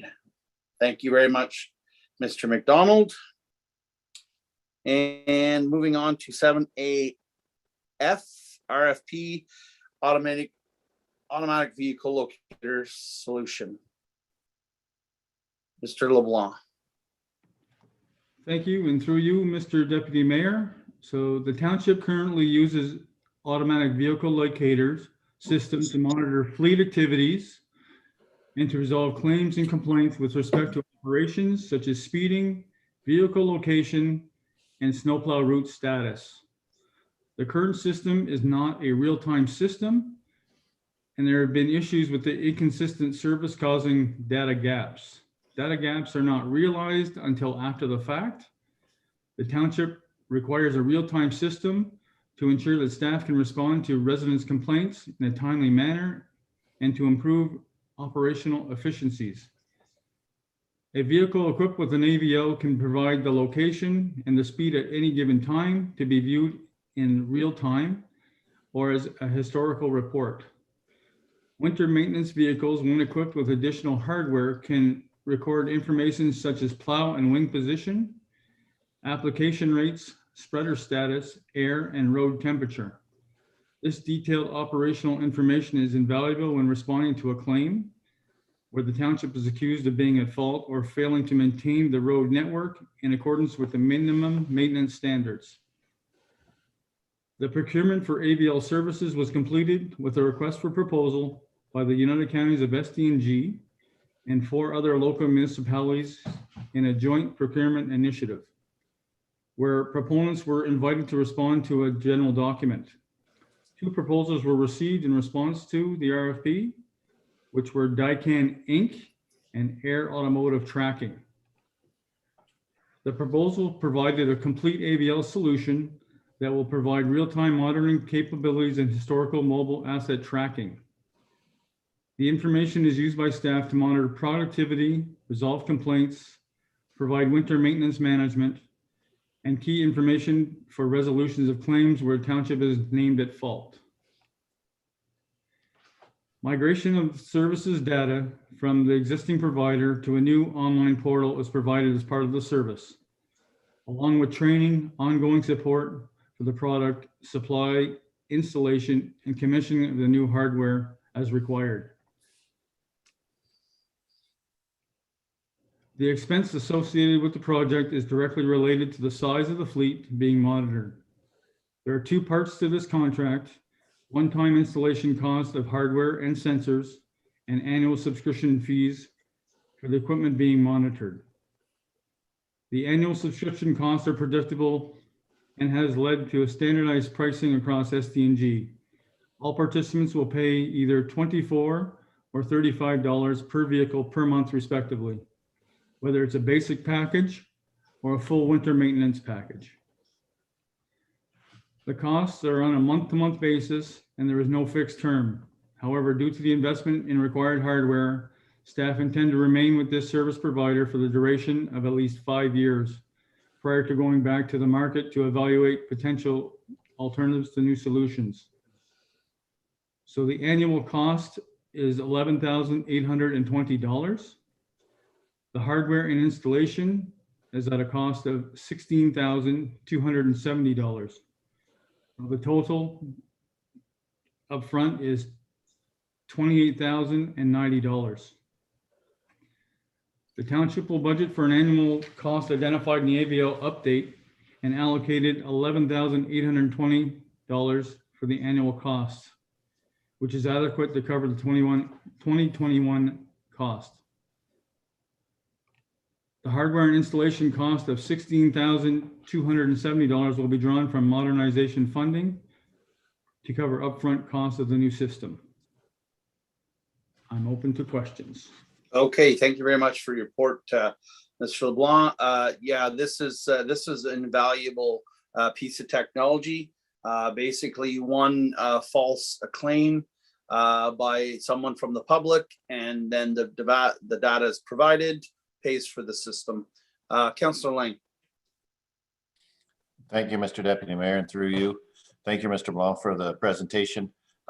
Just to make sure that I'm reading it right, so we would be getting the extra hardware that would give us the additional information, like plow up or down, or if we're salting or not salting, would that be included in this price? That's correct. That's on our snowplow units. Yes. Yeah. So then I assume we would be going with the $35 a month instead of the 24. Is that included in the 11,820? Yes, my understanding is the $35 is for the winter package, the snowplow package, and the basic package is $24 a month. The basic package would go on just a tracking system, like in pickup trucks and other things. Okay. Yeah, I'm totally in favor of this. I just want to make sure if we're doing it to go with the better package and make sure that we have all the information. To me, there's no point in doing it and only doing 3/4 of the way. Let's know everything. So I'm in favor. Thanks. Yes, I just want to confirm that it is the 35. We had this discussion at County Council, as this is a tender through the counties. Basically, we already have this equipment in some of our vehicles. This is just a better system. And Councillor Jaworski had her hand up. Thank you, through you, Deputy Mayor Warden. Thank you, Mr. LeBlanc, for this report. I fully support getting this equipment and getting the full snowplow package. I think it'll be very valuable for you in your role as Director of Roads. One thing I would like to add to is that this, and this is something that came up at counties, is that this tool is also provides the information that allows the counties to have that dynamic snowplow map that allows them to show, in real time on their website where the plows have been and within what, period, like within the last hour, 2 hours, 3 hours, 4 hours. And that means we would have this information as well. And I think it would be fantastic for residents if that's something that we could also provide, if we could look into seeing if we could provide them a dynamic map as well to show them where the snowplows have been. So just wanted to raise that. Thank you. Thank you, Councillor Jaworski. I'm pretty sure that would be possible. Okay, any other questions of members of council? Seeing none, moved by Stephanie Jaworski, second by Sam McDonnell. Be it resolved that staff report 111-2021 be received, and that the Council of the Township of South Glengarry accept the joint proposal from Daikin Inc. to provide automatic vehicle locator services, and furthermore that the upfront costs of $16,270 be drawn from the modernization fund. All those in favor of the motion? Motion is carried. Thank you very much. Moving on to staff report 113-2021. Chief Robertson, fire bunker gear stations.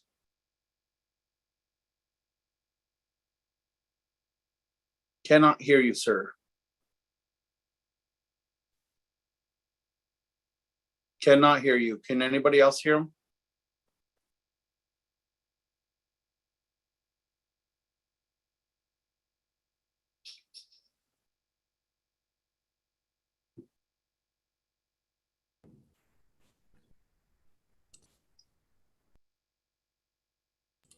I think you're there now, Chief.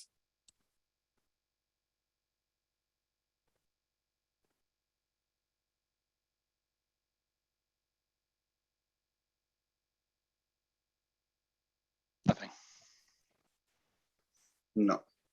How about that now? There you are. Okay. I don't know why my, okay. So, good evening, Council. I'm going to speak to you tonight, our staff report regarding fire bunker gear or turnout gear washers. Your fire service currently has approximately 120 sets of this PPE, personal protective equipment. Those would be our active line, and our reserve line would be another 30 or so. These items, bunker gear is the name we call our jackets and our pants that our members wear for structural firefighting. Those, in addition to gloves, hoods, helmet liners, etc., all items that obviously get very dirty, and we need to keep them clean, both from to extend the life of the equipment that we're using, and also to mitigate any issues with cancer preventions, risk of infection, disease, all these types of items. Those bunker gears sets are in the range of $2,500 to $3,000 a set in current dollars. So they're quite expensive, and we need to take care of that equipment on behalf of the taxpayer. So historically, the cleaning services that we have used were second party. These companies followed the National Fire Protection Association compliant laundering guidelines. This is great, but the cost to have another party do this work is quite expensive. We will always need these other parties to do testing and repairs to our equipment, but what we're looking to do is enhance the cleaning that we're doing in-house. This cleaning, this specific gear that we wear is specialized, and it cannot be cleaned in residential machines. It must be done in specialized commercial machines that have programming that's specific to this type of fabrics that we use in our equipment. So the staff report talks about how we intend to utilize these.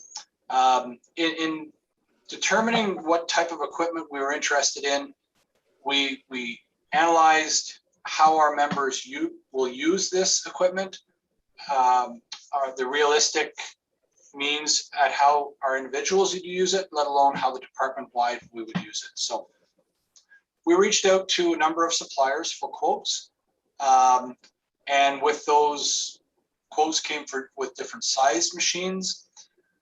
We are proposing that we go with multiple 2 units, 2 washing machine units, and those items would have smaller loads, but it would better correspond to the way that our members, our volunteers, would actually use them. We're not staffed locations, so we don't have the ability to stay with our equipment as it's being cleaned. Our members are off to work and off to their personal lives. So having 2 units, it will actually enhance how we use it. So, so the report talks about the cost of the items. We are proposing to go with the company called Continental, purchased from the supplier of Sparkle Solutions. Those items for 2 units would have a price tag of $5,040 per unit. That is delivered and installed by the equipment supplier. There will also be some installation costs where we need to upgrade the plumbing services within the Lancaster station, where we will be installing them at this time. Those installation costs and the initial year of supplies, detergents, etc., will be approximately $5,000. So the total combined budget was allocated for this project in the 2021 budget was $15,000, and this is the prices that we're looking to move forward with will be within that $15,000 budget. So with that, I'll open the floor for questions. Okay, thank you very much for your report, Chief. I think this is a good day for our firefighters. Being able to have on-site services is good. Any members, questions for members of council? Seeing none, Chief, you and I spoke on Friday about this. Maybe at some point in the future, once we have these machines in service for a while, maybe having some sort of a policy on after so many hours of service that the equipment must be washed, because I think we're aware that the stuff that you folks deal with on site can be very dangerous to one's health, and maybe in the future we could do that. Okay, moved by Martin Lang, seconded by Stephanie Jaworski. Be it resolved that staff report 113-2021 be received, and that the quote from Sparkle Solutions for the supply of 2 Continental washer extractor model EH020 units for their combined cost of $10,080 be accepted, and furthermore the deputy mayor and clerk be authorized to sign all applicable documents. All those in favor of the motion? Motion is carried. Thank you very much, Chief. Okay, where are we here? And 7A-I, lease agreement, storm internet communications towers. Ms. Baggs. Through you, Mr. Deputy Mayor. I'm going to be speaking to Ms. Baggs' reports this evening, as she's on holidays, so she's unavailable to attend this evening, but I've been involved in this project, so I can hopefully do it some justice, maybe not as well as Ms. Baggs could speak to it, but I certainly know the details. So before you this evening is a draft lease agreement with Storm Internet for a proposed internet tower in North Lancaster. And this project came to be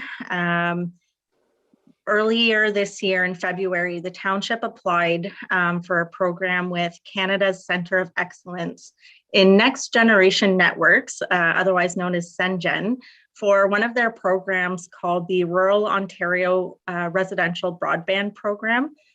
So essentially the township applied to this program offering to host an internet tower, a technology project in our community. So CENGEN is contributing the funds for this project with matching contributions from a private technology applicant. So there's no cost to the municipality.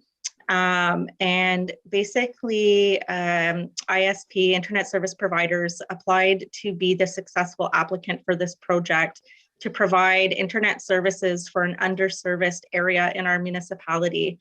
And the township's role in this project was to offer municipally owned either property, right-of-ways, to basically help facilitate an area where this internet tower could be put up. So the location that has been suggested and proposed in the application is the North Lancaster Roads Garage. So there will be an internet tower erected at that location. So the lease agreement is the next step to continue with that project and is attached to the report.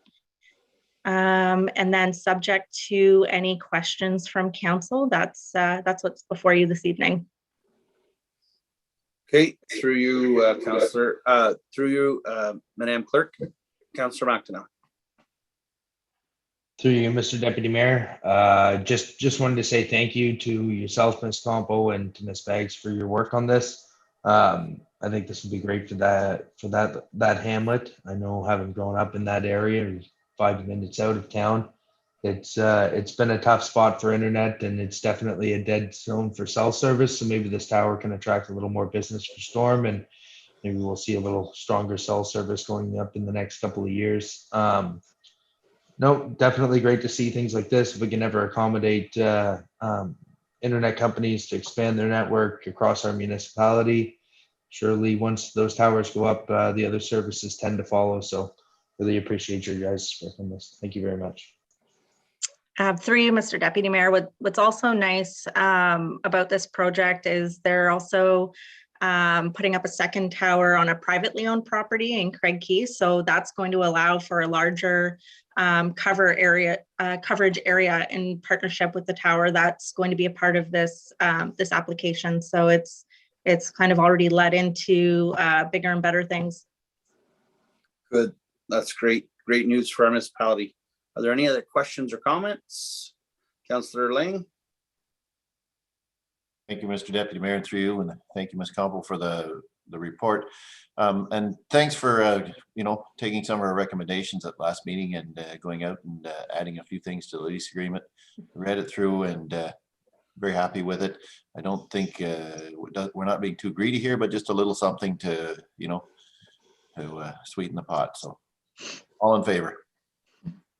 Okay.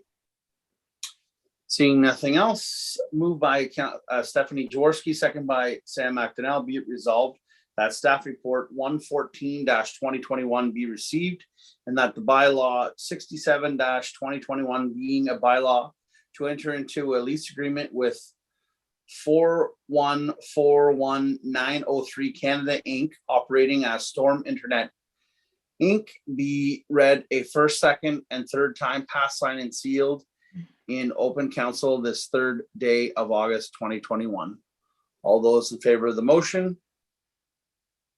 Motion is carried. Thank you very much. Madam Clerk, should the wording and authorize the Deputy Mayor and Clerk to sign all relevant documents be included in that? Let me just go back and look at that. Because I know it was on one of our earlier resolutions. Yeah, I can revise the resolution, Mr. Deputy Mayor, before you sign off on them to include that. Yeah, it doesn't hurt to have that included. Okay, thank you kindly. Sorry for that. Oh, it's okay. All righty, moving on to the next item. Again, back to you, Madam Clerk. Franchise agreement. Yes, so through you, Mr. Deputy Mayor. So the next report before you this evening is regarding the proposed franchise agreement with Cascara Energy. So council may recall over the last couple of months, there was a presentation from Cascara Energy, as well as I believe a subsequent staff report from Ms. Baggs regarding their application to provide natural gas services in the township. So the next step in this process is for council to approve a draft bylaw, which would then go to the Ontario Energy Board for their approval. So the franchise agreement that's before you tonight is the standard.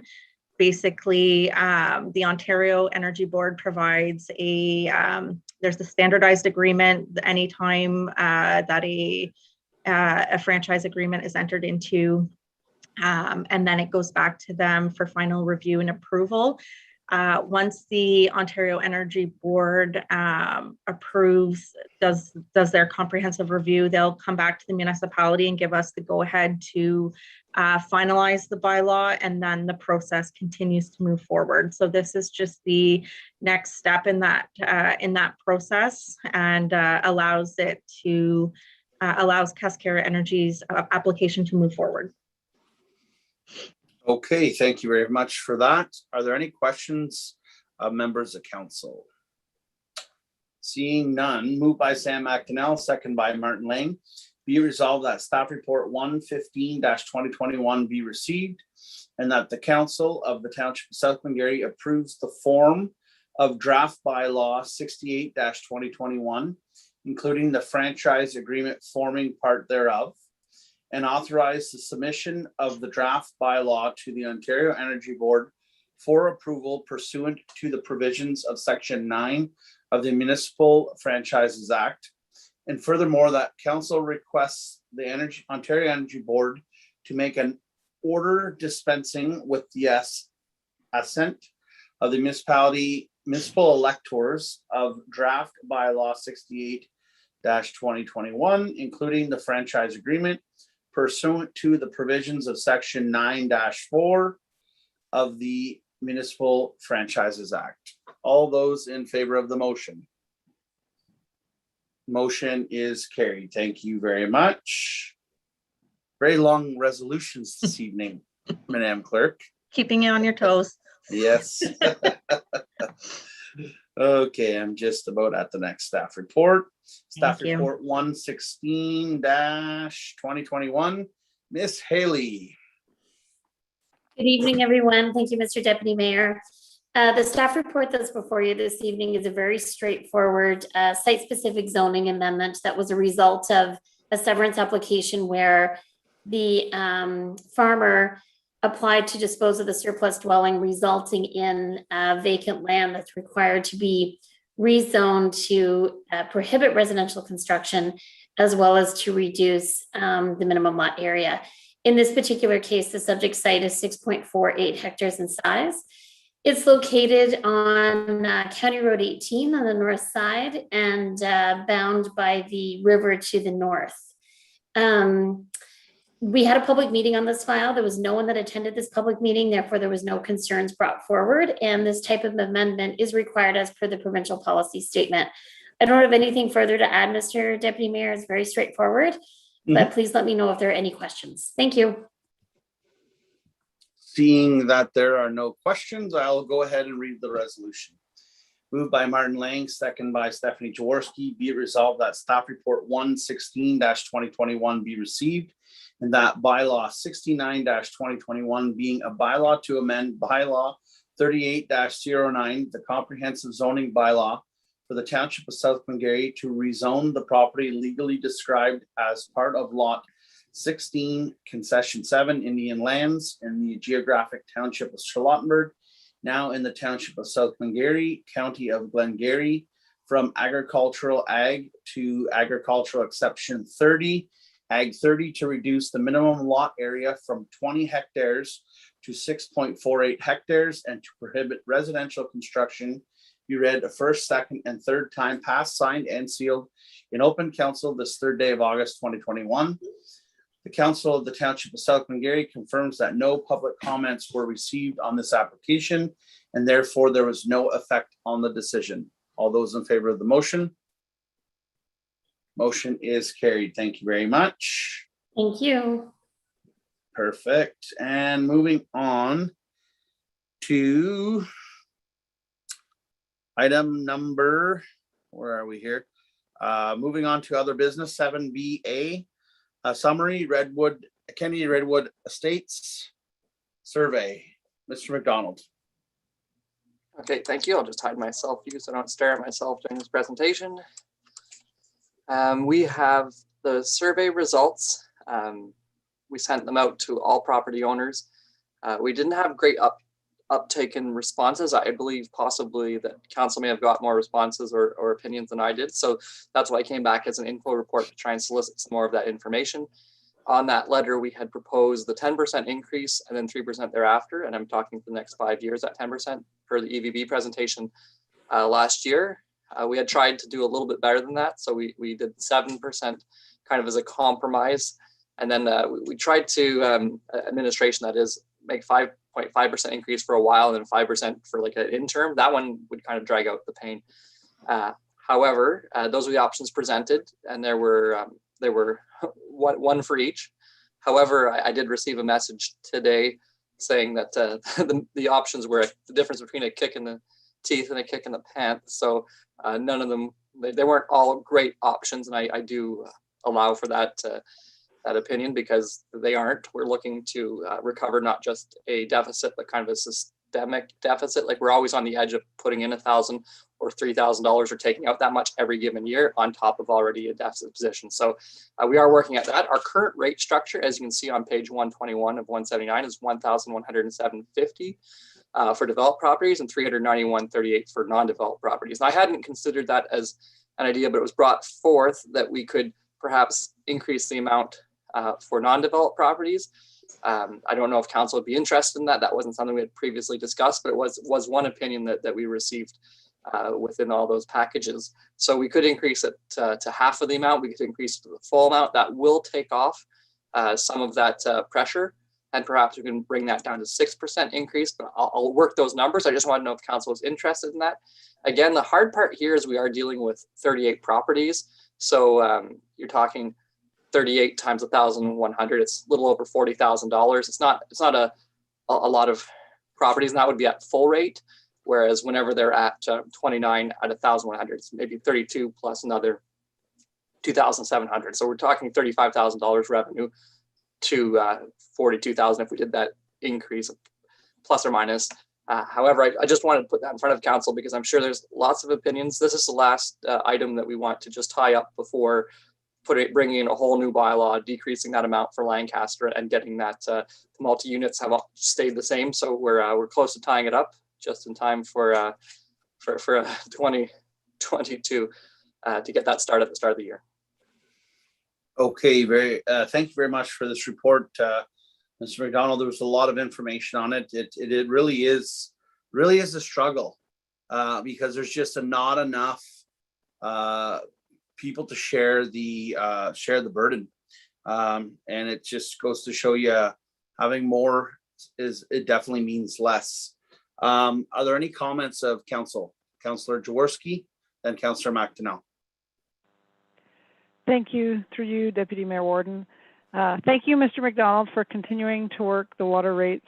I'm sure you're probably getting very close to getting sick of it, but I really appreciate you taking another look here at Kennedy Redwood and taking the time to try and get solicit some feedback, because I do think the 10% increase for over 5 years, I mean, that's 10% per year for 5 years. That is a huge increase, and this is kind of a unique situation, the subdivision, to have the subdivision, there had to be this water system, and it was designed, and I'm sure sort of the financials of it were, looking at having all of these properties developed. So I think, and because there's so few, everyone contributes so much. So I think we have to ensure that we haven't created a situation where folks are not developing properties, just sort of hanging on to them or using them for other uses, because really this is designed to be a subdivision and to support, the economic efficiency of that water plant. So I think it's fair to increase the rate structure on the non-developed properties, and I'd like to see how that would fall in terms of affecting the rest of the users. I think if you could get it down to 6%, I mean, I don't know what's better, a kick in the pants or kick in the teeth, but I think if we could try and make it less painful, I think we should at least give it a try. And I think that this suggestion from some of the users, I think, is a viable one about looking at because if those folks know that they're not developed and perhaps that they could be, but they're being used for other things, that's probably something we should consider. Okay, thank you very much, Councillor Jaworski. Are there any other comments? Councillor McDonnell, then Councillor Lane. Through you, Mr. Deputy Mayor, I agree with Councillor Jaworski. It's definitely something we should look at. I don't know if I know in conversations with Councillor Lang, maybe this is something we should be putting to the people of Kennedy Redwood is if it's even an option to them, we can run the numbers and see what the difference would be for council's thoughts. But maybe this is something that should be put to the democratic system and leave it to the majority to give their opinion. Like you said, Deputy Mayor Warden, the big issue here is we have a subdivision that was and a water system put in to just designed only to handle 34 houses, and the unfortunate problem with that is not all of those properties are developed, whether it's for somebody's choice or somebody waiting to develop them maybe in the future. Regardless, that system was put there and it was meant to be handled by everybody, and the exponential costs increase to run water has been crazy over the last 10, 20 years. So anything we can do to mitigate the costs would be great. Unfortunately, the province doesn't let us subsidize it. Correct. Councillor Lang, did you have your hand up? Yes, thank you, Mr. Deputy Mayor, through you. Yeah, I'll agree with my colleagues. I think we should visit the non-developed lots, and I don't know if we have the time to, I know we'd like to get this file wrapped up and we'd like to get, continue with the Lancaster part of it as well. But it would be interesting to see whether the majority would agree to putting up the rate either close or to maybe even the full rate, because the system was developed for all the lots that was put in place for. And if they've had lots of time, if they were looking to build, they could have done that by now.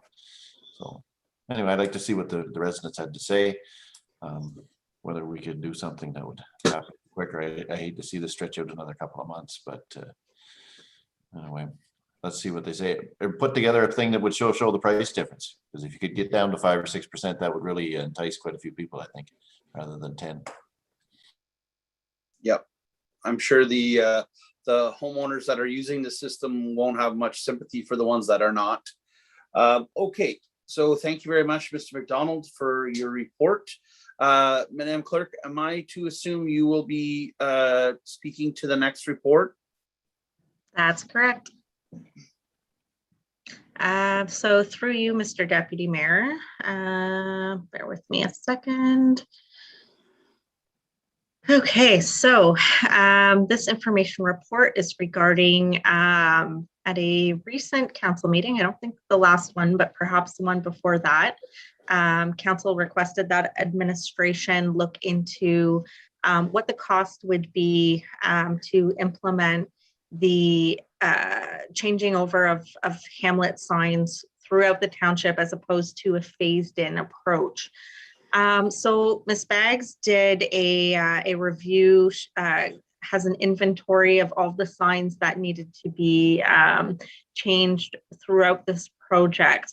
And the approximate cost, if we were to update all of the signs this year, would be approximately $51,250 plus HST.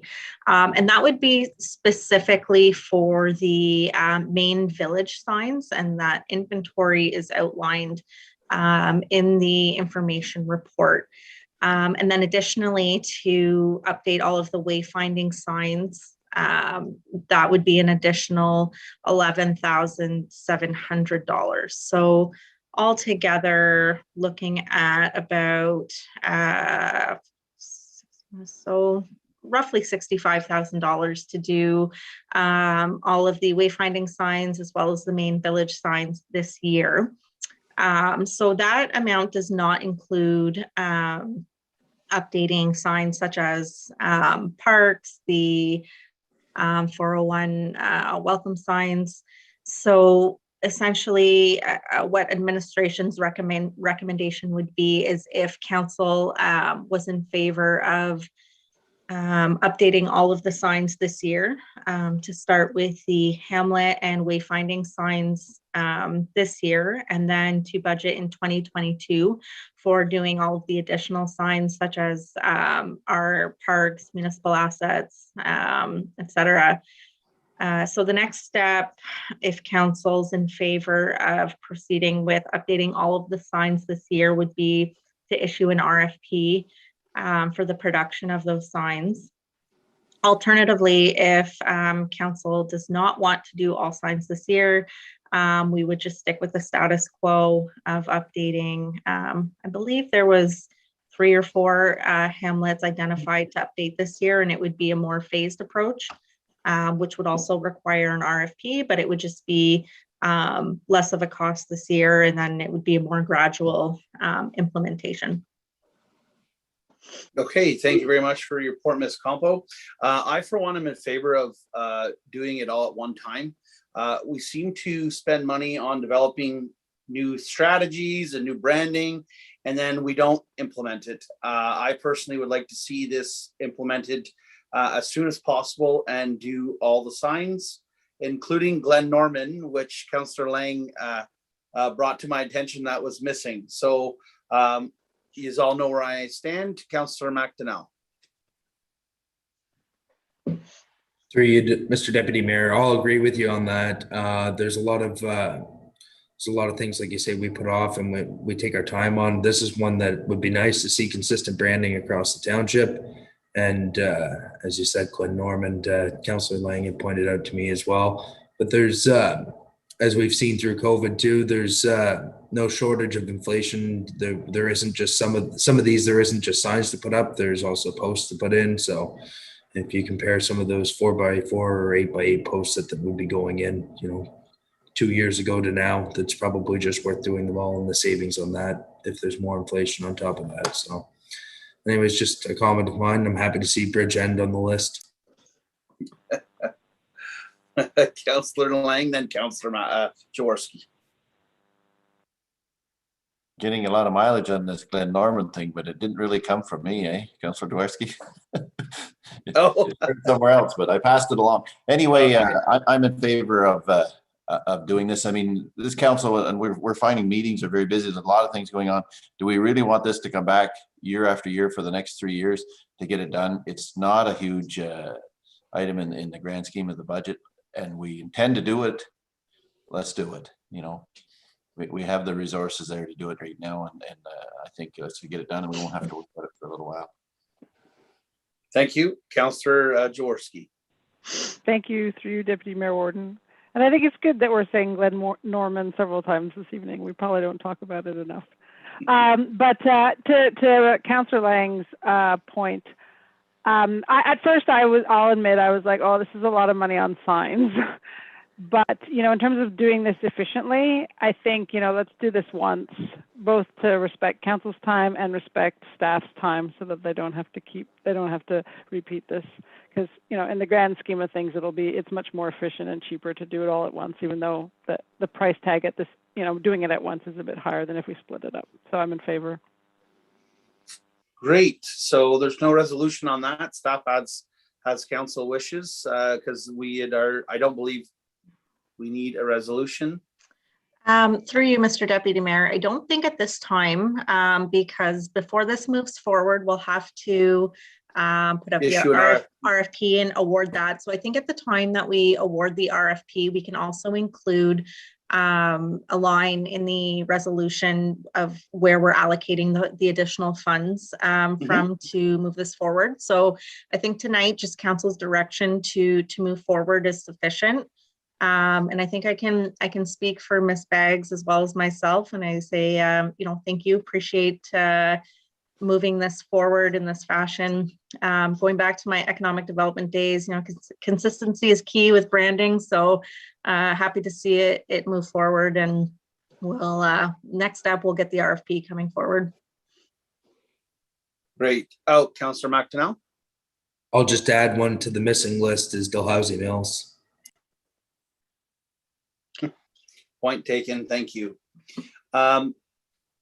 Ms. Compo, the bicycle lane discussion, is that at this point, or I don't have a revised? Yes, it is. So next Okay. item would be the bicycle lane, followed by the 2 items that were pulled from information only. Okie dokie. Thank you very much. And I will ask you to help me with those items. So I received a phone call last week from a gentleman who lives in South Lancaster, who has a lot of his former career was in the municipal realm, and basically he engaged MTO, wondering if they were going to be installing bike lanes on our wonderful new overpass that's set to open in a couple of weeks. They indicated to him that it was not considered at this time, and after multiple conversations with the gentleman, he basically gave me tons of information that basically states MTO should be doing this. It's part of their mandate. They have it in their action plan 2.0, action plan 1.0. They reference it in multiple areas. And I think we as council should be passing a resolution asking them to install them. We all know South Lancaster and Lancaster basically are bisected by that 401, and more people are on bicycles these days, especially with the pandemic. People are staying home more, they're doing things locally. We also have the St. Lawrence trail system. I don't know if I've named it the actual wording properly, but it basically goes down the number 2 and then heads down towards the Quebec border. It would be great to have dedicated bike lanes to encourage cyclists to come into our villages, spend money, and have a coffee, etc., etc. So with that all being said, if council agrees with that in a roundabout way, we could pass resolution asking MTO to follow their own principles and install bike lanes. At this point, it wouldn't be very much expense, as there is paved shoulders And I don't feel like we as a municipality should be paying for that on a provincial asset. Open for discussion. Councillor McDonnell. Through you, Mr. Deputy Mayor. Yeah, I'll second the motion so long, like I say, or as you said, so long as it's not costing the municipality anything, because as you said, it is a provincial asset. If it's in their mandate to put them in, it should be in. I'm sure there's you often see a number of kids that are walking from South Lancaster to jobs, whether it's at the Flying J, McEwen's, or one of the restaurants. So if it gives them a little added space to ride over, I have no issue with it, so long as it costs us nothing or minimal. Thank you. Thank you. Councillor Lang. I would assume at this time it's just a matter of having them paint the lines. I mean, the bridge is the width it is at this point. We're not going to widen it any. So if as long as it can be fit in, and but there's no harm having the conversation and see if there's any reason that it can't be done. But if it can be done, I'm in favor. Councillor Jaworski, did you have any comments? I'd just like to thank you for bringing it up, Deputy Mayor Warden. I think this is absolutely something we should be always considering if we can do it. So thank you very much, and I support it. Okay, I cannot take the credit. I had a message from Mr. Steve Wintle, and he basically did all the legwork, and I definitely have to thank him for bringing it to my attention. It was not something that I was aware of. So that in mind, Madam Clerk, would we be able to pass a resolution this evening? We can. I don't have one prepared ahead of time, but if you bear with me a minute and give me a little bit of wording, we can get something put together here. So if you want, we could just move on, basically requesting MTO to install bike lanes at the 401 Lancaster overpass.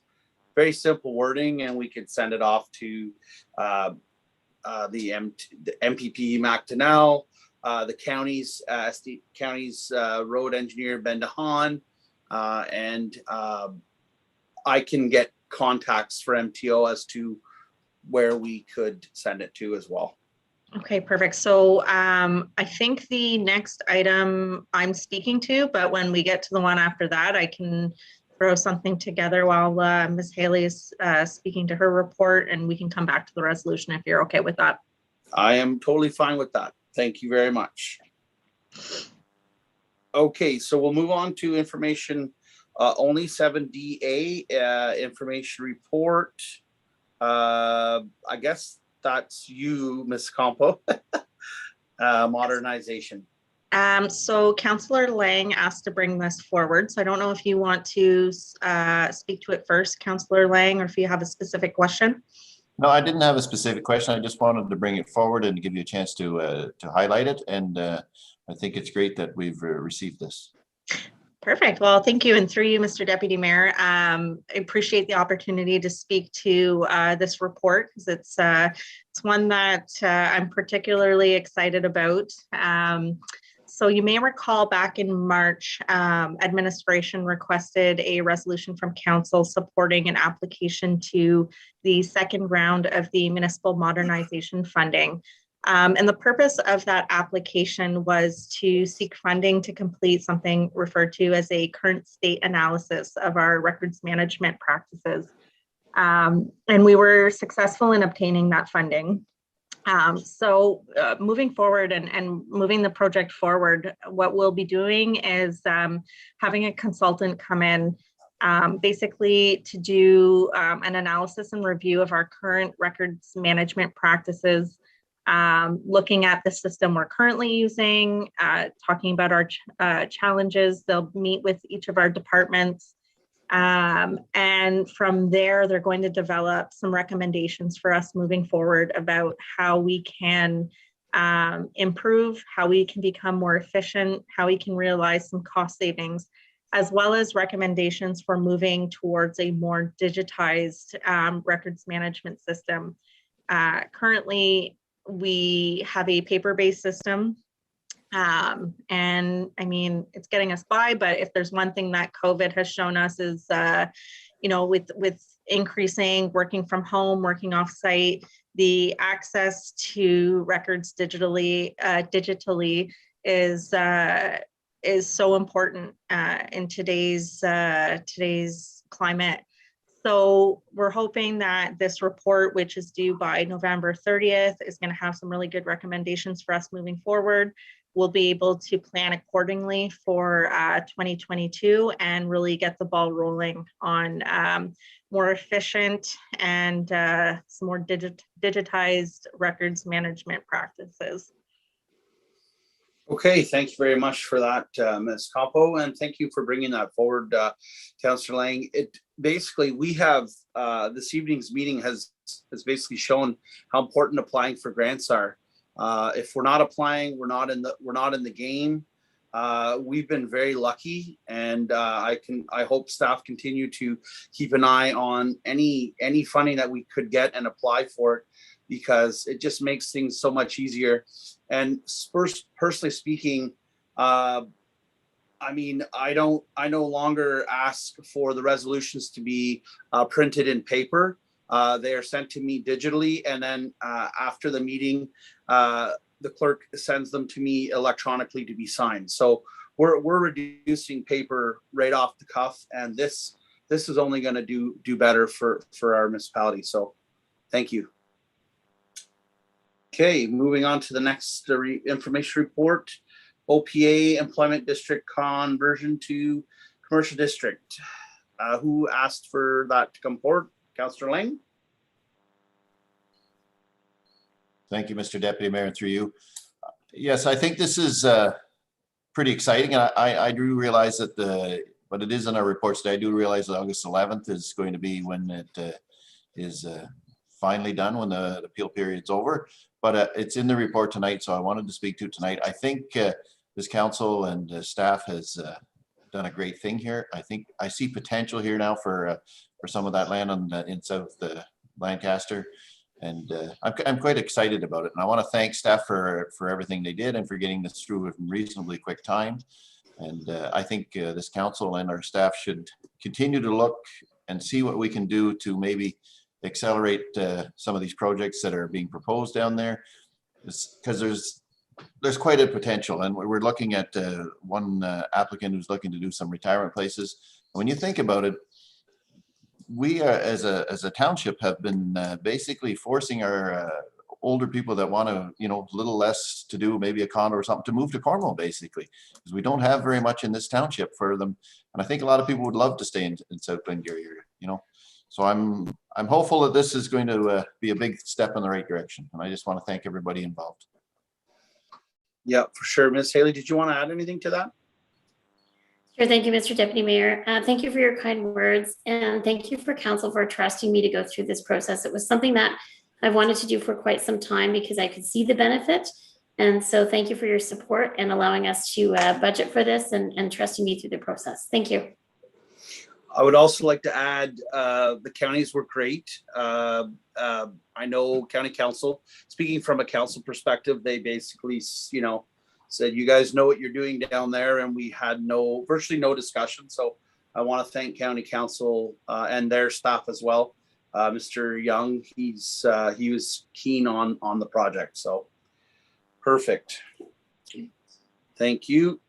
So that, I believe, is the last item, and I will read a resolution. Moved by Stephanie. Sorry, Mr. Deputy Mayor, before you move on, I do have the resolution for the bike lanes. Thank you. Just bear with me one more second. I'm just finishing it up. Okay, well, while you're doing that, I want to encourage all members of the public in South Glengarry and surrounding areas to attend Canada's oldest annual fair this Saturday from 3 to 8 p.m. located in the lovely village of Williamstown. Through pandemics and wars, this fair has not stopped every year. So I'd encourage everybody to attend. Thank you very much. Okay, I'm set to go.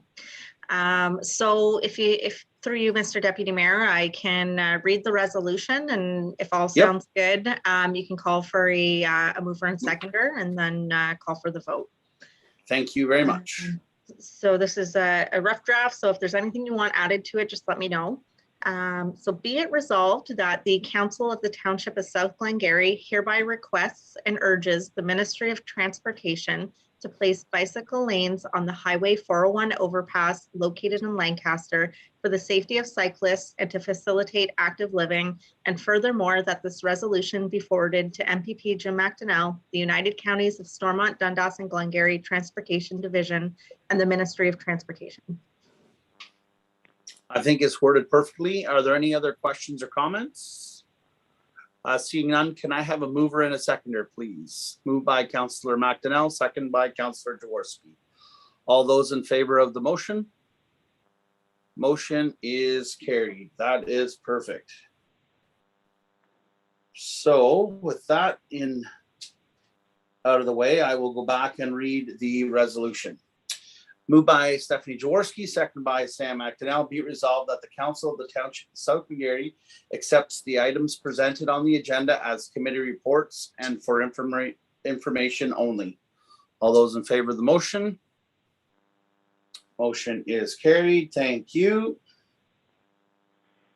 And moved by Sam McDonnell, second by Martin Lang. Be it resolved that Bylaw 71-2021 to adopt, confirm, and ratify matters dealt with by resolution be read a first, second, and third time, passed, signed, and sealed in open council this third day of August 2021. All those in favor of the motion? Motion, well, I'll pass it. In favor, Councillor Jaworski's screen froze.